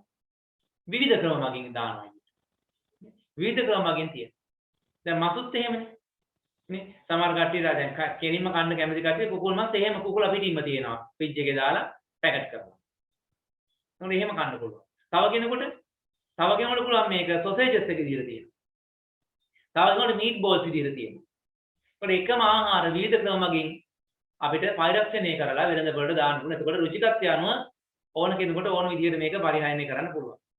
එතකොට ආහාර වලට ආකර්ෂණීය පෙනුමක් ආහාරයට ආකර්ෂණීය පෙනුමක් ලබා දෙන්න පුළුවන් මේ ඇසුරුම් කිරීම සහ පරිරක්ෂණය නේද? දැන් බලන්නකෝ. දැන් හිතන්නකෝ රටකජු තියෙනවා. දැන් අර ජම්බෝ පීනට් බලන්නකෝ. ජම්බෝ පීනට් එක ලස්සන පැකට් එකක දාලා මිරිස් කරල් ටිකක් දාලා නිකන් පුපුරනවා වගේ දාලා දයියා කියලා දාලා නේද? ඊක එහෙම දෙන්නේ. ඒක දැක්කට පස්සේ ආවා හිතනවා කන්න. දැන් ඔය තියෙන මේ නූල් ස්වර්ගත් එහෙමනේ. එක එක විදිහට මේක මේ පැකට් එක මාර ලස්සනට මේක දාලා තියෙනවා. දැක්කට පස්සේ කන්න හිතෙනවා. නේ? දැක්කට පස්සේ කන්න නැතුවම ඉන්න බෑ. ඒකටම හරියන ටීවී එකේ ඇඩ් එකක් යනවා. ඒකටම හරියන ටීවී එකේ ඇඩ් එකක් යනවා. අරක කාල උඩ පැන නටනවා කණෙන් කන් දෙකෙන් දුම් ගහනවා ඇස් දෙකෙන් ගින්දර පිට වෙනවා ඔයගේ මොන හරි මගුලක් දානවා. නේද? ඒ ඔක්කොම මොනවාද? ආකර්ෂණ ඇති කරන්නේ. ආහාර ආකර්ෂණ ඇති කරන් තමයි මේ වැඩේ කරන්නේ. ආහාර ආකර්ෂණ ඇති කරාට පස්සේ එයාලට වැඩි මේක විකුණ ගන්න පුළුවන් නේ. එතකොට දැන් සමහර ආහාරවල ගුණාත්මක බව වෙනස් කර ගන්න පුළුවන්. හරිද? ස්වරූපය වෙනස් කළා ගුණාත්මක බව. දැන් කෙනෙකුට දැන් එලකිරි බොන්න බැරි කට්ටිය ඉන්නවා. මම දන්න සමහරව ඉන්නවා. එලකිරි බොන්න බෑ එලකිරි බිව්වම බඩේ අමාරු වෙනවා. එලකිරි බොන්න බෑ එලකිරි බිව්වම බඩේ අමාරු වෙනවා. හරිද? සමාදන් එලකිරි සීතලයි කියලා කියන්නේ. සීතල එලකිරි බොනකොට පීනසේ වැඩි වෙනවා එහෙම කියනවා. ආයි මී කිරි තියෙනවා. ඒ කියන්නේ මී ගවයන්ගෙන් දොවාගත්ත කිරි. හරිද? එතකොට මී ගවයන්ගෙන් දොවාගත්ත කිරි උණු කරලා බිව්වොත් එimhe ඇඟට උෂ්ණ වැඩි කියලා කියනවා. ඒකට මී ගවයාගේ කිරි අරගෙන මුදවලා මී කිරි හදනවා. ඒක හට්ටියේ තියෙන. අනපරිරක්ෂණය කරලා තියෙන්නේ. හරිද? ඒක කන්න පුළුවන්. ඒකවල මී කිරි බොන්න කැමති නැති අය මුදවපු කිරි කනවා. එල කිරි බොන්න කැමති නැති අය යෝගට් කනවා. එල කිරි වලින් හදන විසිරි වියලි ක්‍රමෙන් හදන පිටි කිරි එක බොනවා. දැක්කත්? ඒ කියන්නේ කිසියම් ආහාරයක් පවතින ස්වභාවය වෙනස් කරලා පුළුවන්කම තියෙනවා එක එක අයට විවිධ ආකාරයකට පරිභෝජනය කරන්න. හරිද? සමහර දැන් කිරි පිටි ගත්තොත් එහෙම දැන් සමහර කිරිපිටි වල නැති පෝෂක ද්‍රව්‍ය බව කිරිපිටි වලට එකතු කරලා තියෙනවා. දැන් දාන්නේ විටමින් A, B, සහ D අඩංගුයි. අරව තියෙනවා, මෙව්ව තියෙනවා, ඒ වෙනේ අලි දෙන්නම්, කොට දෙන්නම් කිය හැම જાතියෙම දාලා තියෙනවා. ඒ කියන්නේ බාහිරින් එකතු කරලා. සමහර කිරි වර්ග තියෙනවා. විව මහත් වෙනවා. යෝධය වගේ මහත් වෙනවා. අර කෝටු කිතයියෙක් වගේ ඉන්න ළමයා වෙන තනි යෝධයෙක් වගේ පෙන්නලා මේ තියෙන එකේ කිරි වර්ග තියෙනවා. තින්නවල තියෙනවා. ජිම් යන කට්ටියෙන් බොන්නේ ඕවනේ. නේද? ඒ මොනවද ඒ කරලා තියෙන්නේ? ආහාර පරිරක්ෂණය කරන තුල ඒකට එකතු කරන ආකලන ද්‍රව්‍ය තියෙනවනේ. ඒ ආකලන ද්‍රව්‍ය මගින් හරි ආකලන ද්‍රව්‍ය මගින් එයාට නැති පෝෂක වර්ග මේකට ඇතුල් කරන්න පුළුවන්. ඊළඟට ආහාරය පරිරක්ෂණය කරාම කෘමීන්ගෙන් වෙනස් සතුන්ගෙන් සිදුවන හානි වෙන්නේ නැහැ. කෘමීන්ගෙන් සහ වෙනස් සතුන්ගෙන් ආහාර සිදුවන හානිය ගොඩාක් දුරට අඩු වෙනවා ආහාර පරිරක්ෂණය කරාට පස්සේ. දැන් පරිරක්ෂණය කරපුවා ආහාර හිතන්නකෝ දැන් තියෙන්නේ ජම්බෝ පීනට් තියෙනවා අපි තුමු කඩේක තියෙනවා ජම්බෝ පීනට් තියෙන්නේ මොකක් හරි බකට් එකක දාන්න. බකට් එක දාලා තමයි නිකන් විකුණන එළියට පේන විදිය. දැන් කඩේ වහලා ගියාම මී ඇවිල්ලා ඔක උඩ නැගලා කාලා උන්ගේ ජරාවත් ඔකට දාලානේ යන්නේ. පහුදාට කන්න බෑ ඔක්කොම මීසි කරන්නේ. හැබැයි පැකට් එකේ තියෙනකොට මොකද වෙන්නේ? සත්තු කැල්ල කන්නේ නැහැ. එල්ල තිබ්බට පස්සේ එල්ල පෙකර ඇවිල්ලා කන්නේ නැහැ. කලාතුරකින් කන්නේ. ඒක ඇවොත් එක පැකට් එකයි සවුත් වෙන්නේ. අනිත් ඒවා ඉතුරු. නේද? ඒක සතුන්ගෙන් සිදුවන හානිය අවුල් වෙන්නේ. ආහාර පරිරක්ෂණය අවාසිත තියෙනවා. අවාසිත තමයි මේවා. ප්‍රමිතියෙන් තොර ආකලන ද්‍රව්‍ය එකතු කරනවා. ඒ කියන්නේ කිසිම ප්‍රමිතියක් නැති සෞඛ්‍ය අංශ වලින් එහෙම නැත්නම් ඔය යුරෝපා සංගමයෙන් එහෙම නැත්නම් ඔය ප්‍රමිති ආයතන වලින් කියන ප්‍රමිති වලට නැතුව බාහිරින් මොන හරි හොයාගන්න ආකලන ද්‍රව්‍ය රසකාරක වර්ණක වගේ දේවල් දානවා. ඒකට ඒවා දැම්මට පස්සේ මොකද වෙන්නේ? ඒවා ආහාර ගන්න අයට අසාත්මිකතා ඇති වෙන්න පුළුවන්, වෙනත් රෝගාබාධ ඇති වෙන්න පුළුවන්. නේද? එහෙම වෙන්න පුළුවන්. ඊළඟට કૃතිම රසකාරක වර්ණක કૃතිම ආකලන ද්‍රව්‍ය නිසා ගොඩක් වෙලාවට පිළිකා, දියවැඩියා, වකුගඩු ආබාධ, හෘද රෝග මෙන්න මේ වගේ රෝගාබාධ සෑදීමේ අවදානමක් තියෙනවා. ඊළඟට මේ ආහාරය සකසනකොට ඒකේ තියෙන ස්වභාවික පෝෂක විනාශ වෙලා යනවා. හරිද? ස්වභාවික පෝෂක ඇත්තට විනාශ දැන් බලන්න එලකිරි දියර කිරි වලින් ඒ කියන්නේ එලකිරි දියර කිරි වල තියෙන පෝෂක ද්‍රව්‍ය ගොඩාක් ඉවත් වෙනවා පිටි කිරි වලට එනකොට. ඒ කියන්නේ ඒකේ තියෙන සමහර පෝෂක ද්‍රව්‍ය තියාගෙන මේ එලකිරි එක පිත්තත්තරපත් කරන්න බෑ. ආන් ඒ නිසා මොකද කරන්නේ? යාලගේ තියෙන පෝෂක ද්‍රව්‍ය කොටසක් විශේෂයෙන් ওই මේද කොටස. එලකිරි වල තියෙන මේද කොටස තියෙන මේ චීස් බටර් වගේ දේවල් හදන්න. ඒකට ඒක තියාගෙන මෙයාලට පිටිකිරි හදන්න බෑ. අමාරුයි. ඒ නිසා යාල කොටසක් අයින් කළා තමයි පිටිකිරි බවට පත් කරන්නේ.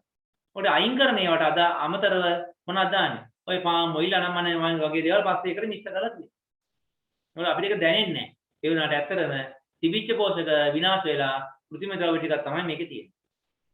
එතකොට මේ කෘත්‍රිම ආහාර වල ශනික ආහාර වලට හුරු වුණාට පස්සේ ස්වභාවික ආහාරේ රස දැනෙ නැති වෙලා යනවා. ස්වභාවික ආහාර වලට කැමැත්ත නැති වෙලා යනවා. ඒක ඊළඟට බරපතල ප්‍රශ්නයක්. දැන් ඔයාලා හිතන්න දැන් ඔයාලට සිද්ධ වෙනවා මොනවා හරි දැන් ඔයාලා ජෑම් හදනවා. අන්තිම ඔයාලා ජෑම් හැදුවා. ජෑම් කර්මාන්ත ශාලාව පටන් ගත්තා බුත්තර. හරි? එයන්න කොහේ හරි ගමනේ පටන් ගත්තා. පටන් ගත්තට පස්සේ දැන් ඔයාලට සිද්ධ වෙන්නේ දැන් ඔයාලා දැන් බෝතල් අරගෙන මේවා මැෂින් අරගෙන නේද? බෝතල් අරන් මැෂින් අරගෙන මේවා පරිරක්ෂණය කරලා බෝතල් කරලා ලේබලයක් එහෙම අලවලා දැන් මොන වෙළඳ පොළට යවන්න සූදානම්. හරි කඩේට දාන්න සූදානම් දැන්.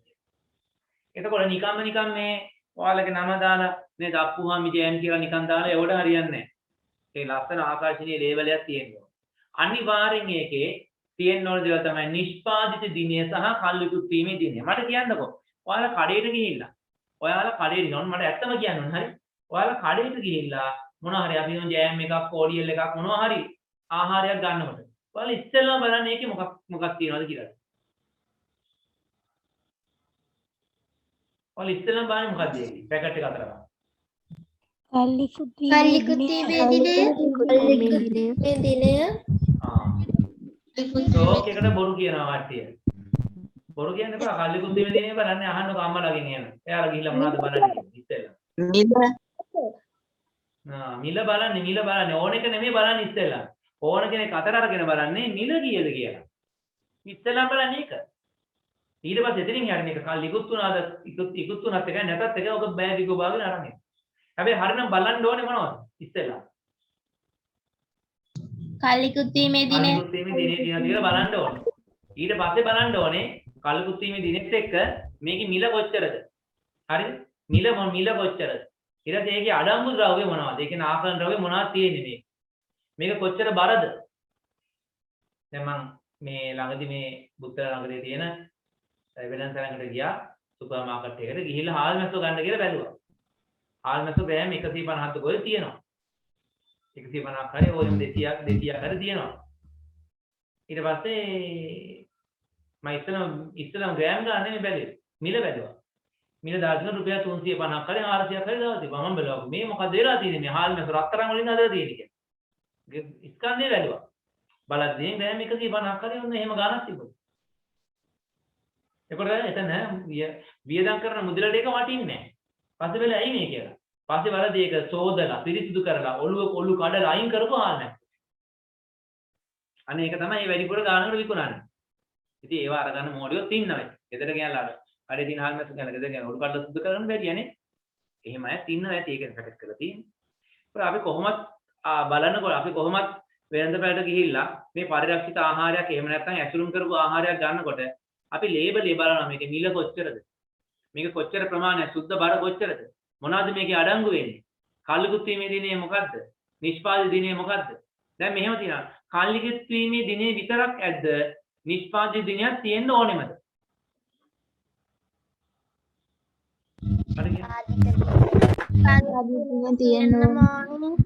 නිෂ්පාදිත දිනේ තියෙන්න ඕනේ. ඇයි මේ නිෂ්පාදිත දිනේ තියෙන්න ඕනේ කියලා කියන්නේ කල්ලිකුත්ීමේ දිනේ ඉඳලා තිබ්බ නැතිද?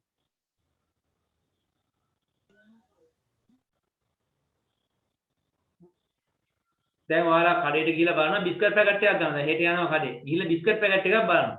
බලලා තියෙනවා 2021 දෙසැම්බර් 30න් තමයි ඉවර වෙන්නේ. දෙසැම්බර් 31 ඉවරයි. ඉතින් තව කන්න පුළුවන්.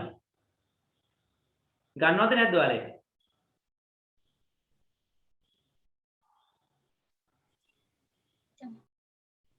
මට කියන්න බෑ ඔයාලා ගන්නවද නැද්ද ඒක? නෑ. ඇයි ගන්න නැත්තේ? ගන්න. මෙන්න මෙහෙම තිබ්බනම් නිෂ්පාදිත දිනේ තියෙනවා නිෂ්පාදිත දිනේ තියෙනවා. හරිද? නිෂ්පාදිත දිනේ තියෙනවා නිෂ්පාදිත දිනේ අපි ගමු අද 2020 නේ 2019 ජනවාරි 5 තමයි නිෂ්පාදිත දිනය. එතකොට කාලිකුත් වීමේ දිනය තියෙනවා 2021 2022 ජනවාරි 1. කාලිකුත් වීමේ දිනය 2022 ජනවාරි 1.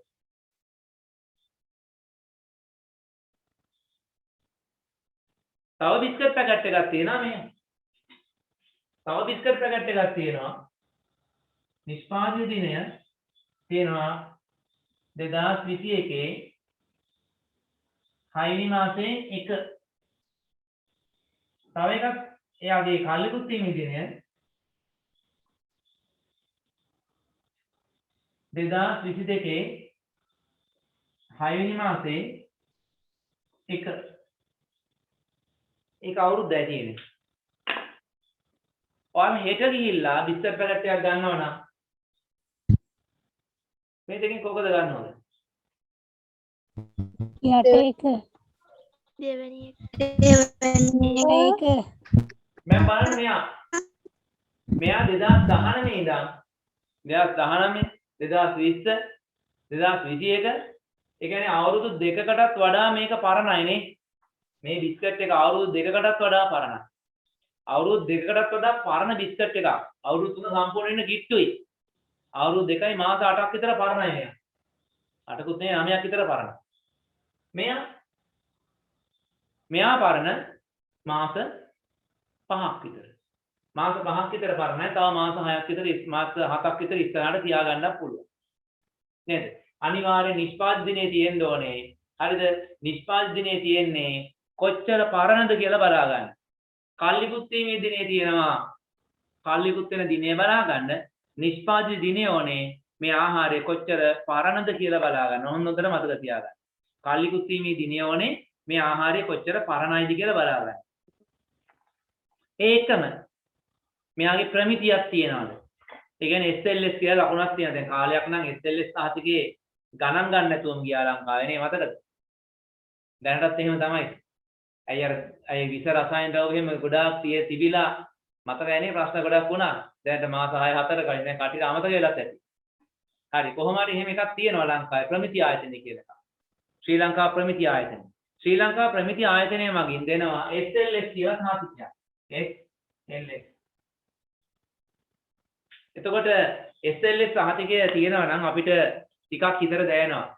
ප්‍රමිති ආයතනයොත් මේක චෙක් කරලා බලලා හොඳයි කියන නිසා එහෙනම් පොඩ්ඩක් මේක තිබ්බට ප්‍රශ්නේ මේක තියෙනවා නම් අපිට මේක ගන්න හොඳයි කියන අදහසක් හිතට එනවා. ඔය SLS එකට අමතරව ISO කියන සහතිකුත් තියෙනවා. ISO. ඒ කියන්නේ ජාත්‍යන්තර ප්‍රමිති සහතිකය. ඒක ජාත්‍යන්තර ප්‍රමිති සහතිකය. ඒ කියන්නේ ISO සහතිකය දෙන්නේ ලංකාවේම තමයි.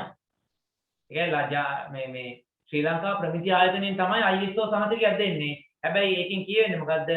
මේ ආහාරය ලංකාව තුළ විතරක් නෙමෙයි ජාත්‍යන්තර වශයෙන් සුදුසුයි විකුණන්න කියන එක තමයි යාලා කියන්නේ. ISO සහතිකය. ඊළඟට මේ මොනවා තිබ්බත් කරන්නේ මේකේ තියෙන්න ඕනේ නිෂ්පාදකයා කවුද? ඒ කියන්නේ මේ ආයතනය මොකද්ද? ඒ රට මොකද්ද?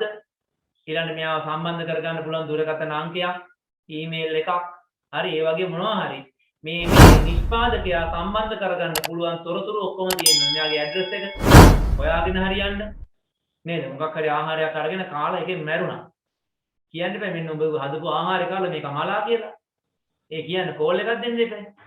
එක්කෝ ගිහින් හම්බ වෙන්න ඇඩ්‍රස් එකක් නිෂ්පාදිතයාගේ විස්තර තියෙන්න ඕනේ අනිවාර්යයෙන්. ඊළඟට බලන්න ඕනේ අනිවාර්යෙන් ඇසුරුම. මේ ඇසුරුම පාරිභෝගිකයාට හිතකරද? ඒ කියන්නේ පුද්ගල හිතකාමීද? දැන් හිතන්නකෝ මේ චට්නි වගේ දෙයක්. දැන් බලන්නකෝ මොනවද මේවා? මේ ජෑම් දාන්නේ ලෝහ බඳුන් තුල. ඒ කියන්නේ අර අර මොනවද මේ තියෙන්නේ අර සැමන් ලෝහ බඳුනකනේ තියෙන්නේ සැමන් අසුරනවා වගේ කෝඩියල් ඊළඟට අච්චාරු ඊළඟට ඔය ජෑම් වගේ දේවල් ටින් වල අහුරලා තියෙනවා දැකලා තියෙනවද ඔයාලා? නෑ. හේතුව තමයි බීම වර්ගවල අච්චාරු ජෑම් ලුණු දෙහි මෙන්න මේවායි තියෙන ආම්ලික ස්වභාවය නිසා ලෝහ බඳුනක දැම්මොත් අනිවාර්යයෙන් මොකද මේ ලෝහ බඳුනත් එක්ක ප්‍රතික්‍රියා කරලා ආහාරයට නොයෙකුත් විස වර්ග එන්න පුළුවන්. හරිද? එතකොට මට මේ ඔයාලා මෙන්න මේක කියන්නකෝ. ඔයාලා දැකලා තියෙනවද කිරිපිටි නිකන් අර මේ ෂැම්පූ පැකට් මොකද්ද මේ කිරිපිටි නිකන් අර එළියට පේන විදියට ඉටිකොල පැකට් වල දාලා තියෙනවා. කිරිපිටි වර්ග නිකන් ඉටිකොල පැකට් වල දාලා තියෙනවද? නෑ සර්. දැන් ලුණු තියෙන නිකන් දැන් ලුණු ගත්තොත් නිකන් ලුණු පැකට් එක අතර ගත්තම ඇතුලේ තියෙන ලුණු කඩ පේනවනේ. නේද? තුන පහ පැකට් එකක් අතර ගත්තම කහ පැකට් එකක් අතර ගත්තම ඇතුලේ තියෙන කහ තුන පහ පේනවා අපිට. කිරිපිටි පැකට් එකක් අතර ගත්තම ඒ වගේ පේනවද? පේන්නේ නැහැ. හේතුව තමයි කිරිපිටි එහෙම දැම්මොත් ඒ ඉටිකොල වගේ තියෙන බෑග් වල කිරිපිටි දැම්මොත් එහෙම සූර්යයාගේ ආලෝකය නිසා අර ආහාරය වෙනස් වෙනවා. හරිද? එතකොට බලන්න ඕනේ මේ ඇසුරනේ පුද්ගල හිතකාමී. ඒ කියන්නේ ආහාරයට සුදුසුද මේ ඇසුර? දැන් සාමාන්‍ය බීම වර්ග, කෝඩියල් වර්ග, ජෑම් වර්ග, චට්නි වර්ග, ලුණු දෙහි වගේ දේවල් දාන්නේ වීදුරු බෝතල් වල. කොට සාමාන්‍ය 3 5 කහ ඔය වගේ දේවල් කොත්තමල්ලි අනමන ඔය වගේ දේවල් දාන්නේ නිකන් පොලිතින් පැකට් වල. කිරි වගේ දේවල් දාන්නේ කිරි දානවා බෝතල් වල දානවා ෆ්‍රෙෂ් මිල්ක් වගේ දේවල් නම් බෝතල් වල දානවා. එහෙම නැත්නම් පිටි කිරි නම් අර ලැමිනේට් කරන ලද ඇලුමිනියම් පත්‍ර සහිත කඩදාසි මේ පැකට් වල තමයි දාන්නේ. තේකොළ වගේ දේවල් දාන්නෙත් එහෙම. එතකොට මේ අපි භාවිත කරන ඇසුරම මේක පැකට් එක කාලා එළියට වීසි කරාම පරිසරයට හිතකාමී දෙයක්ද මේක. එහෙම නැත්නම් ඒ ඇසුරම ආහාරය සමග මොකද වෙන්නේ? ආහාරයකට දාලා තිබ්බට කමක් නැද්ද?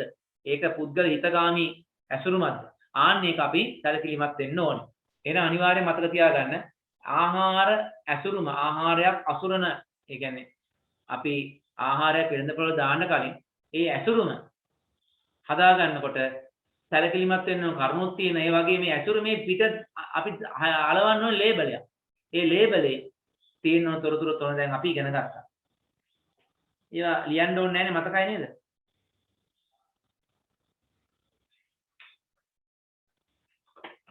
කවුරු කියන්නේ ලියන්න ඕනේ කියලා නේ? ඒ ටික වල ලියා ගන්න පුළුවන්. අනිත් පැත්ත පිටුව පෙරලන්න.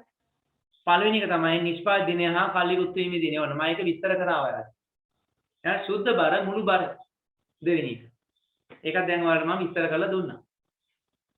හරිද? ඊළඟ ප්‍රමිතිය. ප්‍රමිතිය ගැනත් ඔයාලට මම විස්තර කරලා දුන්නා. එතකොට ප්‍රමිතිය කියන එක ලියන්න. ආහාර ද්‍රව්‍ය ශ්‍රී ලංකා ප්‍රමිති ආයතනයේ විසින් ආහාර ද්‍රව්‍ය ශ්‍රී ලංකා ප්‍රමිති ආයතනයේ විසින්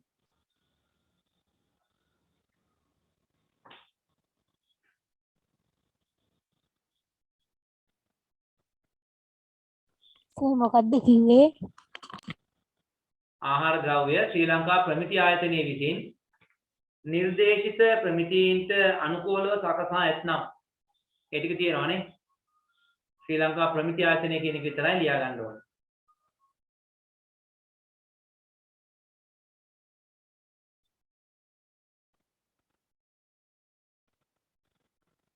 දැන් ඔයාලා හොයාගන්න දැන් ගිනි පෙට්ටියක් එහෙම අරගෙන බලන්න. ගිනි පෙට්ටියේ තියෙන SLS සාධකයේ අංකය මොකක්ද කියලා බලා ගන්න. ඔය අහන අනිවාර්ය විභාගෙට. ගිනි කූරු සඳහා ලබා දෙන ප්‍රමිති අංකය මොකක්ද කියලා අහන්න. ගෙදර ගින ගිනි පෙට්ටියක් අරන් බලන්න.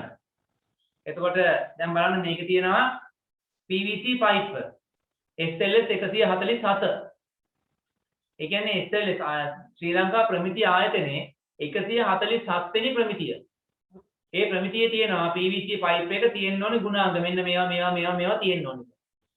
ඒකට අපි ගමුකෝ ඔය එක PVC pipe හදන කට්ටිය national කියන කට්ටියන් ගමු. national කියන කට්ටිය හදන PVC pipe ශ්‍රී ලංකා ප්‍රමිති ආයතනයේ තත්ත්ව ටිකට අනුකූලව හදලා නම් එයාලා දෙනවා SLS 147 අංකේ ගහගන්න එයාලට අවසරය දෙනවා. ඊට පස්සේ අපි තමයි ඇන්ටන් කියන එක. ආයෙක ඒ කට්ටිය ඔය ශ්‍රී ලංකා ප්‍රමිති ආයතනයේ කියලා තියෙන ඒ විදිහට මේ PVC pipe හදලා තියෙනවා නම් ඔන්න ශ්‍රී ලංකා ප්‍රමිති ආයතනයේ SLS 147 කෙනෙක්ගේ එයාටත් දෙන්නේ ඒකම තමයි. දැන් මම PVC pipe හදනවා කියලා හිතන්නකෝ. හරි මම දැන් PVC pipe හදනවා. මම ෆැක්ටරියක් දාලා ඉවරලා නාලක ජයසිංහ PVC කියලා ගහන් ඉන්නවා. හරි?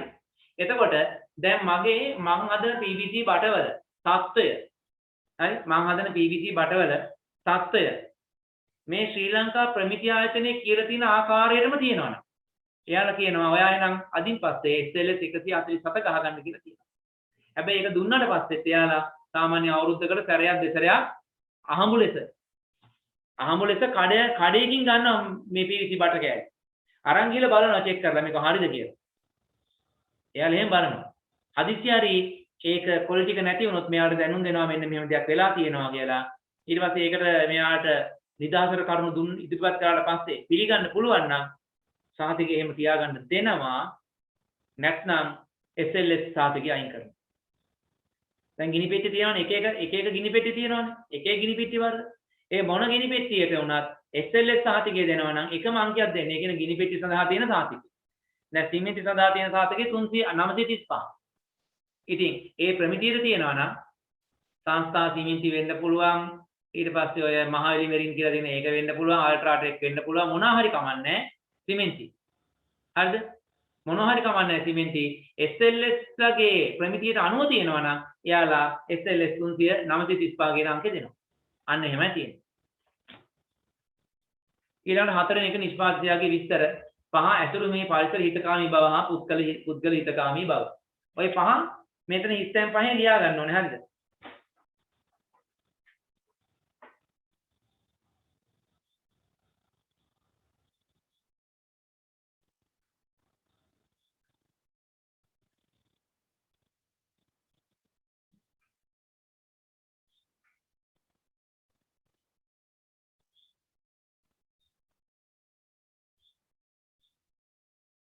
හරි.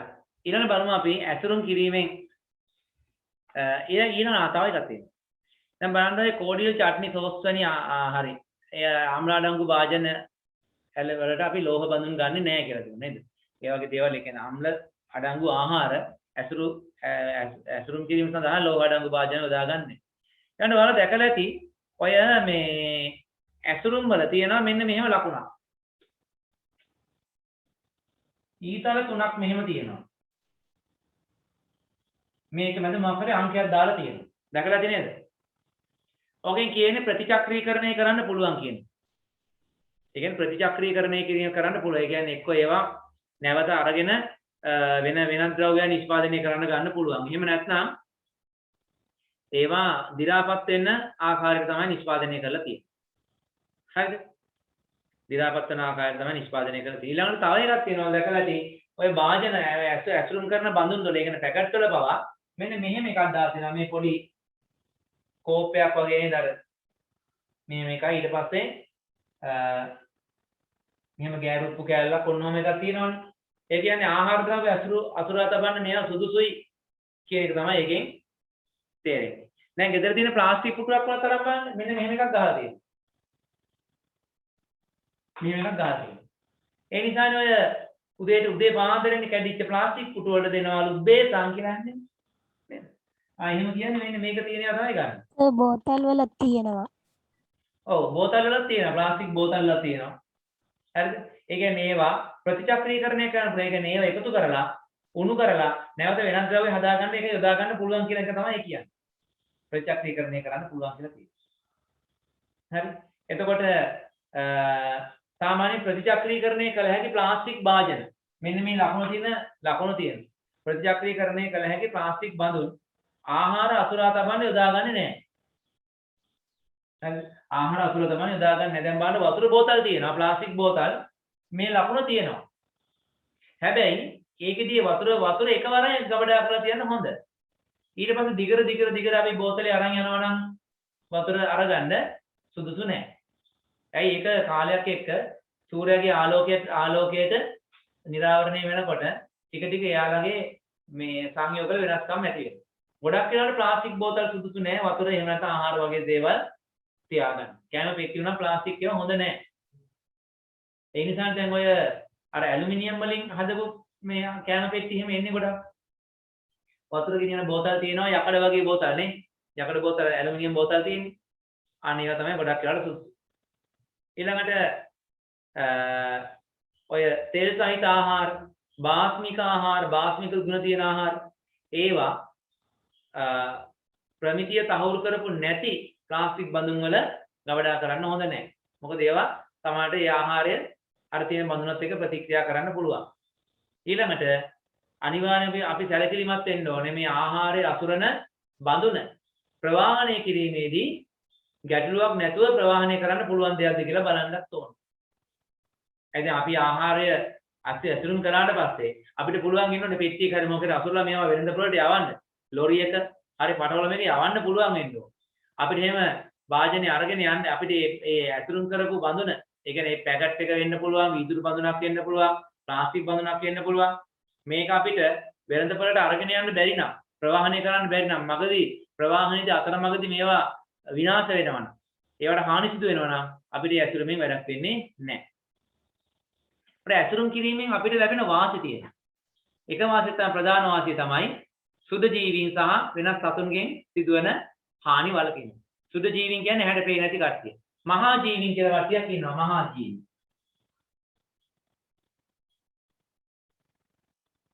ඔය මැස්සෝ ගුල්ලෝ වගේ සත්තු කියන්නේ මහා ජීවීන්.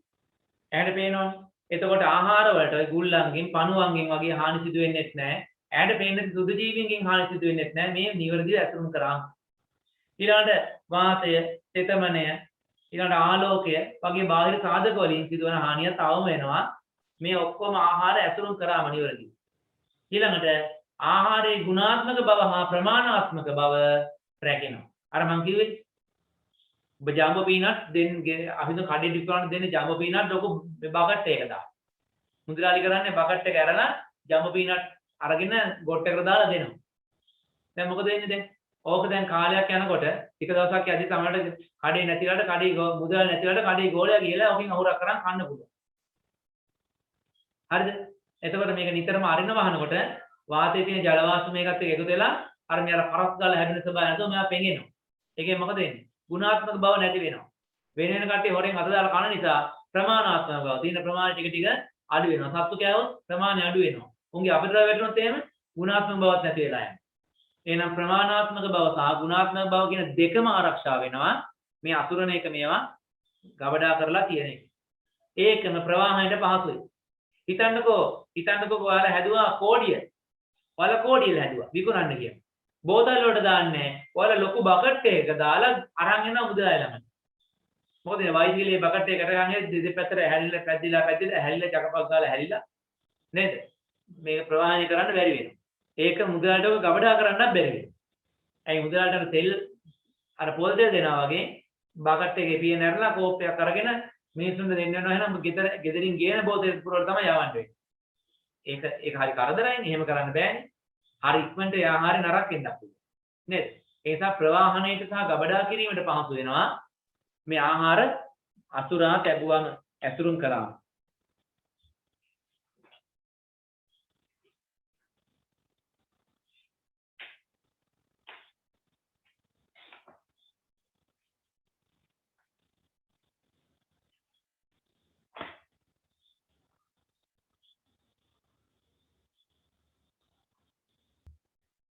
ඔතනින් අපි 13 වෙනි පාඩම අවසන්. පාඩම් 13ක් වොන්න ඉවර කරන්නේ. දැන් ওই පාඩමේ මොන හරි ගැටලු තියෙනවා නම් මගෙන් අහන්න ඉක්මනට. ওই පාඩමේ මොනවා හරි ගැටලු තියෙනවා නම් මගෙන් ඉක්මනට අහන්න. මම ඒකට විස්තර කරලා දෙන්නම්. දැන් අහන්න මතක් වෙන්නේ නැත්නම් දැන් ගැටලු තියෙන කට්ටිය දැන් අනිවාර්යෙන් අහන්න. එහෙම නැත්නම් ඊළඟ දවස් හරි අනිවාර්යෙන් අහන්න ඕනේ ප්‍රශ්න කලින් පාඩමේ මොන හරි ගැටලු තියෙනවා. ඔව්. කවුද නෙතුෂා නේද කතා කරේ කියන්න බෑ.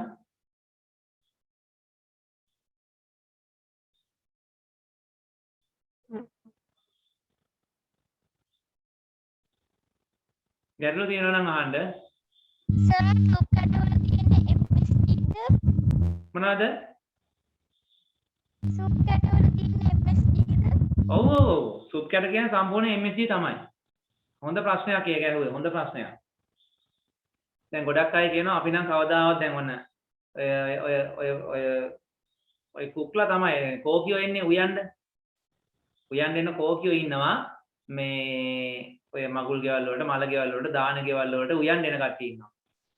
අජිනමොටෝ එහෙම දාන්නේ නැහැ නේද කියලා අහනවා. නෑ අජිනමොටෝ පැත්ත පලාත ගන්න අපි න අජිනමොටෝ දාන්නේ නැහැ කියන්නේ. මේ ඊට පස්සේ යාලා මොනවද කියන්නේ සුප් කැට කියන්නේ. සුප් කැට වල තියෙන අජිනමොටෝ. හරි MSG තියෙන සුප් කැටේ තියෙන MSG. ඔය එක සුප් කැට පොඩි සුප් කැටේ තියෙන ලොකු සුප් කැට තියෙනවානේ. ඔය මොන සුප් කැටේ වුණා සම්පූර්ණයෙන් තියෙන MSG. හරිද? ඊළඟට අර උඹලකට පවුඩර් තියෙනව නේද? ඒවත් MSG අඩංගුයි. ඒවටත් දාලා තියෙනවා. ඔය කුකුල් මස් රස එක එහෙම තියෙනව නේද? එක මස් ඔය මස් කරි කියලා තියෙන කරි පවුඩර් තියෙන මස් රස එන. ඒවා තියෙන්නේ මේ MSG තියෙනවා. MSG තියෙන ඒවා. හොඳ ප්‍රශ්නයක් ඇහුවේ. ප්‍රශ්න තියෙනවා නම් අහන්න. දැන් කවුරු හරි ගෙදර අජිනමොටෝ දාන්න නැතුව හරි කවුරු හරි ගෙදරක අජිනමොටෝ දාන්න නැතුව සුප් කැට භාවිත කරනවා නම් දෙකම එකයි තියෙන්නේ. දෙකම එකයි. වෙනසක් නැහැ. ඔව් කවුද ප්‍රශ්නයක් යවන්නේ? දානික දැහුවේ ප්‍රශ්නේ. මම කවුරුන් දැක්කේ ඒක.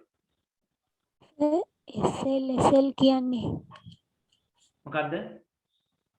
SL කියන්නේ SLS කියන්නේද? නෑ SI කියන්නේ මට ඒක තේරෙන්නේ SLSI ඔව් කොහෙද තියෙන්නේ? ටියුට් එකේ අර ලොකුවට ගාලා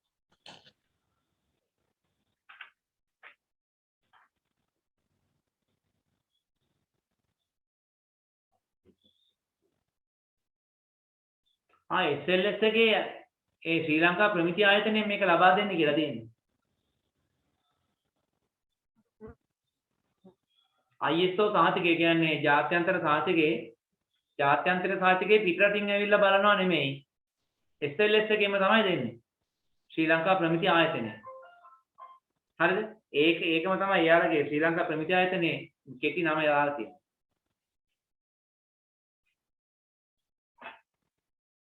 හොඳයි එහෙමනම් තාම හරි ගැටලු තියෙනවා අහන්න. ගැටලු තියෙනවා ඔය අතර අහන්න මම තව ඉතින් විස්තර කියනවා ඔයාලට. දැන් ඔයාලගේ ඉස්කෝලේ පටන් ගන්නවා ලබන සඳුදා. ලබන සඳුදා ඉස්කෝලේ පටන් ගන්නවා. දැන් අපිට පන්ති කරන්න අවසර ලැබිලා තියෙන්නේ ඊයේ 16 ඉඳන් ටියුෂන් ක්ලාසස් පටන් ගන්න පුළුවන් ළමයි 50%ක ධාරිතාව යටතේ. එතකොට දසුනි දැන් ආවෙනේ කොහෙද ගියේ? ඔව් සර් බෙහෙත් ගන්න ගියා. එහෙමද? හරි වීඩියෝ එක දානවා රෙකෝඩින් එක එතකොට බලමු මේ ටිකක් දැන් කරගෙන යන්න. මේ හොඳයි. එතකොට දැන් ඔයාලගේ පන්ති ටික පටන් ගන්නවා දෙසැම්බර් මුල් සතියේ. දෙසැම්බර් පළවෙනි සතියේ සාමාන්‍ය විදිහට ඔයාලගේ පන්ති තිබිච්ච තැන්වල පන්ති පටන් ගන්නවා. හරිද? පන්ති තිබිච්ච තැන්වල පන්ති පටන් ගන්නවා කියන්නේ බුත්තල සහස්‍රායකයේ 8 වසර පන්ති තිබුණේ සෙනසුරාදා දවල් 12 සිට 2 දක්වා. ඒ පන්තිය පටන් ගන්නවා දෙසැම්බර් මාසයේ අපි පටන් ගන්නේ දෙසැම්බර් 4 වෙනි සෙනසුරාදා. දෙසැම්බර් 4 සෙනසුරාදා ඉඳන් අපි පන්ති පටන් ගන්නවා සාමාන්‍ය පරිදි. එතකොට මෙහෙම දෙයක් තියෙනවා. අපි ඔන්ලයින් ක්ලාස් එක මේ කරගෙන ගිය ආකාරයට ඔන්ලයින් ක්ලාස් එකක් කරනවා. හැබැයි ඔන්ලයින් ක්ලාස් එකේ වෙලාව පොඩ්ඩක් වෙනස් කරන්න වෙයි. හරිද? වෙලාව වෙනස් කරන්න වෙනවා. හේතුව දැන් මේ අද බ්‍රහස්පතින්දානේ. දැන් අද බදාදානේ. අද බදාදා මේ වෙලාවට වෙන පන්ති තියෙනවා මට. හරිද? බදාදා මේ වෙලාවට වෙන පන්ති තියෙනවා.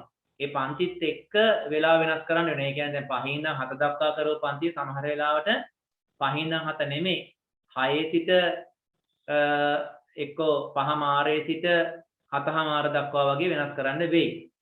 හරි? ඒ වගේ වෙනසක් කරන්න වෙයි. හරි. එතකොට මෙහෙම දෙයක් තියෙනවා. ඔන්ලයින් පන්තියයි කෝල් ක්ලාස් එකයි දෙකේම එකම කරන්න. දෙකේම එකම කරන්න. හරිද? දෙකේම එකම ටික කරගෙන යන්නේ. එතකොට දෙකේම එකම කරන නිසා ඔයාලට කැමති කෙනෙකුට පුළුවන් කෝල් ක්ලාස් එකට එන්න. ඇවිල්ලා පන්ති ඉඳන් මාත් එක්ක අපි එකට ඈතින් ඉඳගෙන ඉස්කෝලේ ඉන්නා වගේ කරගෙන යන්න පුළුවන්. හරිද? තව කෙනෙකුට පුළුවන් හෝල් ක්ලාස් එකට එන්න බෑ කියලා හිතනවා නම් ඔන්ලයින් ක්ලාස් එකේම දිගටම ඉන්න පුළුවන්. හරිද? ඔන්ලයින් ක්ලාස් එකේ තියෙන එකම අවාසිය තමයි සමහර ප්‍රැක්ටිකල් ළඟට ගිහිල්ලා බලන්න වෙන්නේ නැහැ. අතෙන් අල්ලලා බලන්න වෙන්නේ නැහැ. නේද? මට ඔයාලගේ මුණ පේන්නේ නැහැ. ඔයාලා කරන කියන වැඩ මට දැන් පේන්නේ නැහැ. සමහර කට්ටිය කැමරා ඔෆ් කරන් ඉන්නේ. ඒකෝර මට යාළුවා පේන්නේ නැති නිසා මට ඔයාලා හයිට ඉගෙන ගන්නවද කියලා බලන්න බෑ. ඒකෝර මට ඔයාලගේ වගකීම 100%ක් ගන්න බෑ. හරිද? හැබැයි ඔයාලා හෝල් ක්ලාස් එකට එනවා නම් ඔයාලගේ වගකීම මට 100%ක් අරගන්න පුළුවන්. අරගෙන මට ඔයාලට හොඳට ඒක මේ ඔයාලගේ මොන දිහා බලලා නොතේරෙන දේවල් නැවත නැවත කියලා දෙන්න පුළුවන්. එනිසා ඉතින් හෝල් ක්ලාස් එකේ වාසි සහ අවාසි දෙකම තියෙනවා. ඔන්ලයින් එකේ වාසි අවාසි දෙකම තියෙනවා. හරිද? හෝල් ක්ලාස් එකේ තියෙන අවාසියක් තමයි ඉතින් ඔයාලට අර COVID-19 වල පොඩි මේ අවදානමක් තියෙනවා. ඒ අවදානම තමයි තියෙන ප්‍රශ්නේ. ඒ නිසා මේ ඒ අවදානම ගැටලුවක් වෙන්නේ නැහැ ඔයාලා පරිස්සමින් ඉන්නවනම්. හොඳයි අපි එතකොට මේ දෙසැම්බර් මාසේ සිද්ධිය මම ඒ කිව්වේ ඔයාලට. ඊළඟට දැන් අපි 14 වෙනි පාඩම දැන් පටන් ගත්තම අද පටන් ගන්නවා. අද පටන් ගන්න පුළුවන් මේ පොඩි කොටසක් හරි කරනවාම ඊට පස්සේ මේ පාඩම් ටික ඉවරනාම කොහොමත් ඔයාලගේ පළවෙනි වාරයේ තියෙනවා මාර්තු මාසයේ දක්වා අවුරුදු නිවාඩුව දක්වා ඔයාලගේ පළවෙනි වාරේ නෙමෙයි ඔයාලා 8 වසරේ ඉන්නවා අවුරුදු නිවාඩුව දක්වා අප්‍රේල් දක්වා. මැයි මාසේ තමයි ඔයාලා 9 වසරට යන්නේ ඉස්කෝලේ.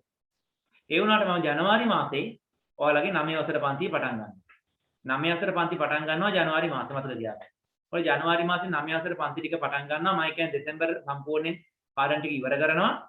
9 වසර පන්ති පටන් ගත්තට ඔයාලට 8 වසර ප්‍රශ්න පත්‍ර දිගටම කරනවා මාර්තු මාසයේ දක්වා.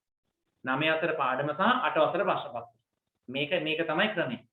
හරි? එතකොට හෝල් ක්ලාස් එකේ හරි ඔන්ලයින් ක්ලාස් එකේ හරි ඕනම තැනකින් ඔයාලට මේක කරගැනීමේ හැකියාව තියෙනවා. කැමැති විදිහට සම්බන්ධ වෙන්න පුළුවන්කම තියෙනවා.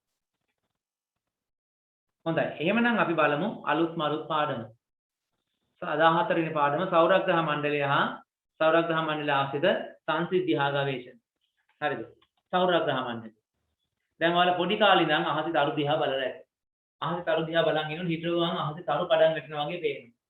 අහසේ එක එක පාට තරු තියෙනවා. සමහර තරු තියෙනවා දිලිසෙනවා. මේ එක නිමිනවපත් වෙනවා වගේ පේනවා. සමහර තරු තියෙනවා එක දිගටම තියෙනවා. එහෙම තරු ලයිට් එකපත් ටෝච් එක ළඟ ඉන්නා වගේ තියෙනවා. එළිය වෙනසක් වෙන්නේ නැහැ. හරි එළිය වෙනසක් වෙන්නේ නැහැ. ඒ වගේ විවිධාකාර අපිට ග්‍රහ වස්තු අහසේ දැක ගන්න පුළුවන්.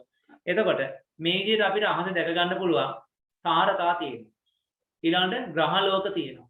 ධූමකේතු තියෙනවා. හරි? ඒවා තමයි ප්‍රධාන වශයෙන් දැක ගන්න පුළුවන්. ඊට පස්සේ අපිට ඇහැට පේන්න තියෙන උල්කාපාත. උල්කාපාත අපිට තියෙනවා. එතකොට මේවායින් තරු කියන එක විශේෂයි. තරු කියන එක විශේෂයි. අපේ සූර්යයා කියන්නේ තරුවක්. සූර්යයා කියන්නේ තරුවක්. තරුවක් කියන්නේ තමා විසින්ම ආලෝකය සහ තාපය නිකුත් කරන වස්තුවක්. ග්‍රහලෝක කියන්නේ එයාට තමා විසින්ම ආලෝකය නිකුත් කරන්නත් බෑ තාපය නිකුත් කරන්නත් බෑ. එතකොට ග්‍රහලෝකයක් අපිට තරුවක් වගේ පේන්නේ දැන් සිකුරු තරුව කියලා අපි කියන්නේ. අහසේ තියෙනවා සමහර දවසේ ඉර වැහැගෙන ගියාට පස්සේ ලොකු තරුවක්. අපි කියනවා ඉර බඩ තරුව. සමහර දවසට මේක උදේ ඉර පායන්න කලින් පේනවා. පහන් තාරකාව කියලා අපි කියනවා. ඔය නම් දෙකෙන්ම හඳුන්වන්නේ සිකුරු කියන ග්‍රහලෝකය. කොට මෙයාට සූර්යයාගේ ආලෝකය මෙයාගේ පෘෂ්ඨය මත වැටුනම ඒක පරාවර්තන වෙලා අපිට එනවා. ඒ නිසා අපිට ඒක පේනවා තරුවක් වගේ. කොට බුධ, සිකුරු, අඟහරු, බ්‍රහස්පති, යුරේනස්, නෙප්චූන්, ප්ලූටෝ මේ ඔක්කොම මොනවාද? ග්‍රහ වස්තු. ඒ අපේ සෞරග්‍රහ මණ්ඩලයේ තියෙන ග්‍රහ වස්තු. අපේ සෞරග්‍රහ මණ්ඩලය කියන්නේ අපේ සූර්යයා සහ සූර්යයා වටා කැරගෙන ග්‍රහ වලල්ල. ඔක තමයි සෞරග්‍රහ මණ්ඩලය කියන්නේ. එතකොට අපේ සෞරග්‍රහ මණ්ඩලය හැරුණම මේ අහසේ විශාල තාරකා ප්‍රමාණයක් තියෙනවා. තරු ගොඩක් තියෙනවා. ඔය හැම තාරකාවක් වටේම මේ විදිහට සෞරග්‍රහ මණ්ඩල පිහිටනවා. එතකොට මේ තාරකාවක් ඒ තරු වටා පිහිටන සෞරග්‍රහ මණ්ඩලවල මේ අපි වගේ ජීවීන් ඉන්න පුළුවන්. ඒ වුණාට අපිට තියෙන තාක්ෂණය අනුව තවම මේ පිටස්තර ග්‍රහ ලෝකයක ජීවියෙක් ඉන්නවද කියලා හොයාගැනීමේ හැකියාව ලැබිලා නැහැ. හැබැයි ඒවට සාක්ෂි වුණ තරම් තියෙනවා. හඳුනා නොගත්ත පියාසර යානා තියෙනවා. හරිද? UFO කියලා කියන්නේ unidentified flying object. ඒ කියන්නේ හඳුනා නොගත් පියාසර වස්තු UFO කියලා කියන්නේ. පියාඹන පිරිසි කියලා මේ එකපාරට එනවා නිකන් පිටසක් කර පිටසක් කර ටීවීන් ආවා කියලා කියනවා. නේද? එහෙම කියනවා නේද? කිව්වට සමහර වීඩියෝත් තියෙනවා. කැමරාවට සටහන් වෙච්ච අවස්ථාවක් තියෙනවා. දැන් UFO කියලා අපි YouTube වල සර්ච් කරොත් අපිට ගොඩක් බලා ගන්න පුළුවන්. හැබැයි කවුරුත් ගිහිල්ලා අල්ලගෙන හඳුනාගෙන කතා බහ කරපු අවස්ථා එහෙම අපිට දකින්න ලැබෙන්නේ නැහැ. හරිද? ඔය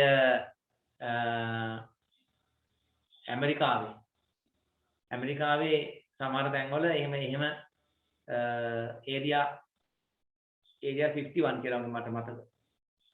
ඔව් ඒරියා 51 කියලා කොටස් ප්‍රදේශයක් තියෙනවා. ඒකේ එතන පිටසක් කළ ජීවීන් එක්ක සම්බන්ධතා තියාගන්නවා කියලා තමයි කියන්නේ. ඇත්තද දන්නේ නැහැ. මොකද්ද? ඒරියා 51. ඔය ඒක තමයි ඒරියා 51 කියන්නේ ඒක තමයි ඒරියා 51. සර් විශ්ව ගවේෂකේ පොතත් පෙන්නවා පිටසක් කළ පිරිසි වගේම රෙදි වලින් ඔතලා ගෙනියනවා. ඔව් එහෙම පෙන්නනවා තමයි. ඒ කියන්නේ එහෙම මේ හොයාගත්ත කියලා පෙන්නන. ඒ කියන්නේ යාලා මේ එහෙම හොරෙන් ගත්ත වීඩියෝස් තියෙනවා. ලීක් වෙච්ච වීඩියෝ කියලා කියනවා. සමහර හොරෙන් ගත්ත වීඩියෝ කියලා කියනවා. වැඩි තියෙන මේ පැත්තට ඩ්‍රෝන කැමරාවක්වත් යවන්න විදියක් නැහැ. සම්පූර්ණයෙන් ෆුල් සෑහෙන සිකියුරිටි එකක් දීලා තියෙන්නේ. අපි මෙහෙන් ඩ්‍රෝන් එකක් යවුවත් ඒ තියෙන වෙපන්ස් වලින් ඒව කුඩු කරලා දාන විනාශ කරනවා. කාටවත් එතෙන්ට යන්න බෑ. සමහරු කියනවා සම්පූර්ණ න්‍යෂ්ටි කවි පරීක්ෂණ කරන තැනක් කියලා කියනවා. මේ ලෝකෙම අල්ලගන්න ඒ කට්ටිය න්‍යෂ්ටි කවි පරීක්ෂා කරන තැන් එහෙම කියනවා. සමහර ලෝකෙම අල්ලගන්න මේ කට්ටිය වෛරස් හදන තැනක් කියලා කියනවා. ඒ වගේම කියනවා පිටසක් ජීවීන් එක්ක සම්බන්ධතාව පවත්වා ගන්න තැනක් කියලා කියන ඉතින්. ඒක හරි අභිරහස් තැනක්. හරි ඒ නිසා මේ වගේ දේවල් තියෙනවා. නැත්තේ නෑ. ඉතින් ඉස්සර ඉඳන් මිනිස්සුන්ට හරි කුතුහලයක් තිබුණා මේ අහසේ සිදුවෙන දේවල්. හරි එක පැත්තකින් ඉර නැගලා එනවා. ඊට පස්සේ උඩින් රවුමට කරකිලා ගිහලා ඉර බහිනවා. අනිත් පැත්තෙන් හඳ පායනවා. හඳ කියන එක හැමදාම එක වගේ නෑ. ඉර කියන එක හැමදාම එක වගේ තියෙනවා. සමහර දවස්වල අහසේ එක එක එලි පේන්න පටන් ගන්නවා. සමහර දවස්වල එක එක කඩන් වැටෙනවා පේනවා. මේක හරිය කුතුහලයක් වුණා. හරිද? මුල්ම කාලේ මිනිස්සු දැන් මේක බලන්න ඕන නිසා. ඉස්සරම අවුරුදු 10 ගානක කලින් මිනිස්සු උස තැන් වලට නැග්ගා. කඳු උඩට නැග්ගා. ගස් උඩට නැග්ගා. මිනිස්සු නගින්න කියලා වැටිලා මැරුණා. හරිද? මිනිස්සු බැලුවා try කරා මේ උඩට ගිහිල්ලා මේ අහස කොහොමද කියලා බලන්න. අහස අල්ලන්න බැලුවා. ඒ වගේ මිනිස්සුන්ට ඒක අල්ලන්න බැරුව. දැන් මිනිස්සු ඇස් දෙකෙන් බලන ප්‍රමාණය මත විවිධාකාර මත ඒ කියන්නේ ඇස් දෙකෙන් දකින දේ අනුව විවිධ මත ප්‍රකාශ කරා. සමහරු කිව්වා මේ මුළු විශ්වයේම මැද ඉන්නේ අපි. මුළු විශ්වයේම මැද ඉන්නේ අපි. මේ අපි වටා තමයි සියලුම දේවල් කැරකෙන්නේ. ඒක අපිට හිතෙනවා එහෙමනේ. ඇයි ඉර මේ පැත්තෙන් පායලා අනිත් පැත්තෙන් බැහැරෙනවා. හඳත් එහෙම, තාරකත් එහෙම. අපි වටේ කැරගෙනවා කියන්නේ. නේද? පස්සේ කාලෙකදී විද්‍යාඥයෝ කිව්වා නෑ එහෙම නෙමෙයි. මේක හොයාගත්ත කට්ටිය. හොයාගත්තා කොහොමද? අපි විශ්වයේ එක තැනක් විතරයි. අපි කරන්නේ මොකද්ද? අපි භ්‍රමණය වෙනවා. අපි භ්‍රමණය වෙනකොට අපිට පේනවා මේ විශ්වයේ මේ තියෙන දේවල් කරකැවෙනවා වගේ තමයි අපිට පේන්නේ. විශ්වය කියන එක සීමාවක් නැහැ, කෙලවරක් නැහැ. ඒ කියන්නේ ඒකනේ හිතන්න කිව්වොත් ඒක නිකන් පිස්සු හැදෙනවා වගේ. හරි? කෙලවරක් නැති එකක් තමයි විශ්වය කියලා කියන්නේ. හරි? ඉතින් මිනිස්සුන්ට මේක ගැන හොයන්න උවමනා වුණා. ඒකත් එක්ක මිනිස්සු දුරේක්ෂය කියන එක නිෂ්පාදනය කරා. හරි දුරේක්ෂය. දුරේක්ෂය නිපදවීම කියන්නේ මේ විශ්වගාය කියන්නේ මේ සෞරග්‍රහ මණ්ඩල ගවේෂණේ වැදගත්ම සම්දිස්ථානයක්. හේතුව තමයි මෙච්චර කල් ඇස් දෙකෙන් දැකපු දේවල් වලට අමතරව ඈත තියෙන දේ ලං කරලා බලන්න පුළුවන් වුණා. ග්‍රහලෝක ලං කරලා බලන්න පුළුවන් වුණා. ඒවා කරකැවෙන්නේ බලන්න පුළුවන් වුණා. දුරේක්ෂය. ඒකම ටික ටික තාක්ෂණයේ දියුණුණා. වඩාත් හොඳ ප්‍රබල දුරේක්ෂ නිර්මාණය කළා. ඔය අතර ගුවන් යානාව නිර්මාණය වුණා. ගුවන් යානාවත් එක්ක මිනිස්සු රොකට් එක නිර්මාණය කරා. ඒ විදිහට මුල්ම කාලේදී මොකද උනේ? මිනිසුන් රහිත යානා යවන්න පටන් ගත්තා. හරිද? මිනිසුන් රහිත යානා යවන්න පටන් ගත්තා. ඊට පස්සේ මොකද උනේ? මිනිස්සු ඉන්න යානා යවන්න පටන් ගත්තා. හරි? මිනිසුන් රහිත යානා සහ මිනිසුන් සහිත යානා මෙහෙම යවන්න පටන් ගත්තා. ඒ විදිහට විශ්වය ඒ කියන්නේ සෞරග්‍රහ මණ්ඩලයේ අපේ මේ විශ්වයේ ගවේෂණය කරන්න පටන් ගත්තා මිනිස්සු ටික ටික. හරි. අපි බලමු සෞරග්‍රහ මණ්ඩලය කියන්නේ මොකක්ද කියලා. සෞරග්‍රහ මණ්ඩලය. සෞරග්‍රහ මණ්ඩලය කියන්නේ අපේ සූර්යයා. අපි සෞරග්‍රහ මණ්ඩලය ගැන කතා කරලා මේ හරි පොඩි ටිකක් තියෙනවා. නේද? සෞරග්‍රහ මණ්ඩලය කියන්නේ හරි පොඩි කොටසක්. මුළු විශ්වයත් එක්ක ගත්තොත් එහෙම ඉතාම පොඩි කොටසක් තමයි සෞරග්‍රහ මණ්ඩලය. හරිද? සූර්යයා සහ ඒ වටා පරිභ්‍රමණය වෙන සියලුම ග්‍රහලෝකයේ ඔක්කොම එකට ගත්තම අපි කියනකොට සෞර ග්‍රහ මණ්ඩලය කියලා. හරිද? ඔයාලට වැඩක් දෙනවා මම. සෞර ග්‍රහ මණ්ඩලය කියන්නේ මොකක්ද කියලා ඔයාලා හොයලා ලියන්න ඕන. ඊට පස්සේ සෞර ග්‍රහ මණ්ඩලයට අයිති වෙන ග්‍රහ වස්තු ඔක්කොම තියෙනවා 8ක් පෘථිවිය සමග. හරිද? ප්ලූටෝ කියලා ග්‍රහලෝකයක් හිටිය අවසානයේ එයාව දැන් අපි අයින් කරලා තින්නේ. මේ විස්තරය මම පස්සේ කියන්නම්. ඔන්න වැඩක් තියෙනවා. වැඩ දෙකයි. එකක් තමයි සෞර ග්‍රහ මණ්ඩලය කියන්නේ මොකද්ද? තනින් හොයලා ලියන්න. ඊළඟ තමයි සෞර ග්‍රහ මණ්ඩලයට අයිති ග්‍රහ වස්තු ටික පිළිවෙලට මුල් 8 හොයලා ලියන්න ඕන. හරිද? එතකොට දැන් අපිට මෙන්න මෙහෙම දෙයක් තියෙනවා. අපි ප්‍රශ්න පත්‍ර කරානේ 8 වසරේ. 8 වසරේ ප්‍රශ්න පත්‍ර කරා. අපි මේ ටියුට් එකේ තියෙන ප්‍රශ්න පත්‍රය කරන්න පටන් ගත්තද මේක? ඔව් සර්. මේකේ කිසි ප්‍රශ්න ටික කරලා ඉවරයි නේ. ඔව් සර්. ලියන ප්‍රශ්න වලින් කීයක් කරාද? ඔක්කොම ඉවරද?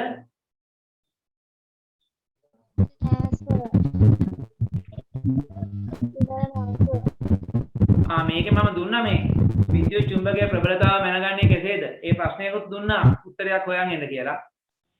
දෙවෙනි ප්‍රශ්නේ කරා, තුන්වෙනි ප්‍රශ්නේ කරේ නෑ නේද? නෑ සර්. ඔව් සිකුරාදට ලබන සිකුරාදට අපි මේක ප්‍රශ්න ගන්න ඒ ටික කරනවා. අර හොයන් එන්න දුන්න ප්‍රශ්නේ උත්තරේ එදාට මම කරනවා කට්ටියගෙන්. ලබන සිකුරාදට උඩ කරන්නේ මේකේ 3 4 5 6 7 කියන ප්‍රශ්න 4 විතරයි. ඒ පොඩ්ඩක් කරලා ඉවරලා ලකුණු බලලා නතර කරනවා පාන්න. හරිද? උදාහරණ වෙලා එන්නේ නම් සිකුරාදා රිවිෂන් එක තියෙනවා. හරි? එවනම් අපි අදට පන්ති නතර කරමු. ලබන සතියේ බදාදා පන්තිය තියෙනවා. දැන් ඔක්කොටම සුබ රාත්‍රියක්.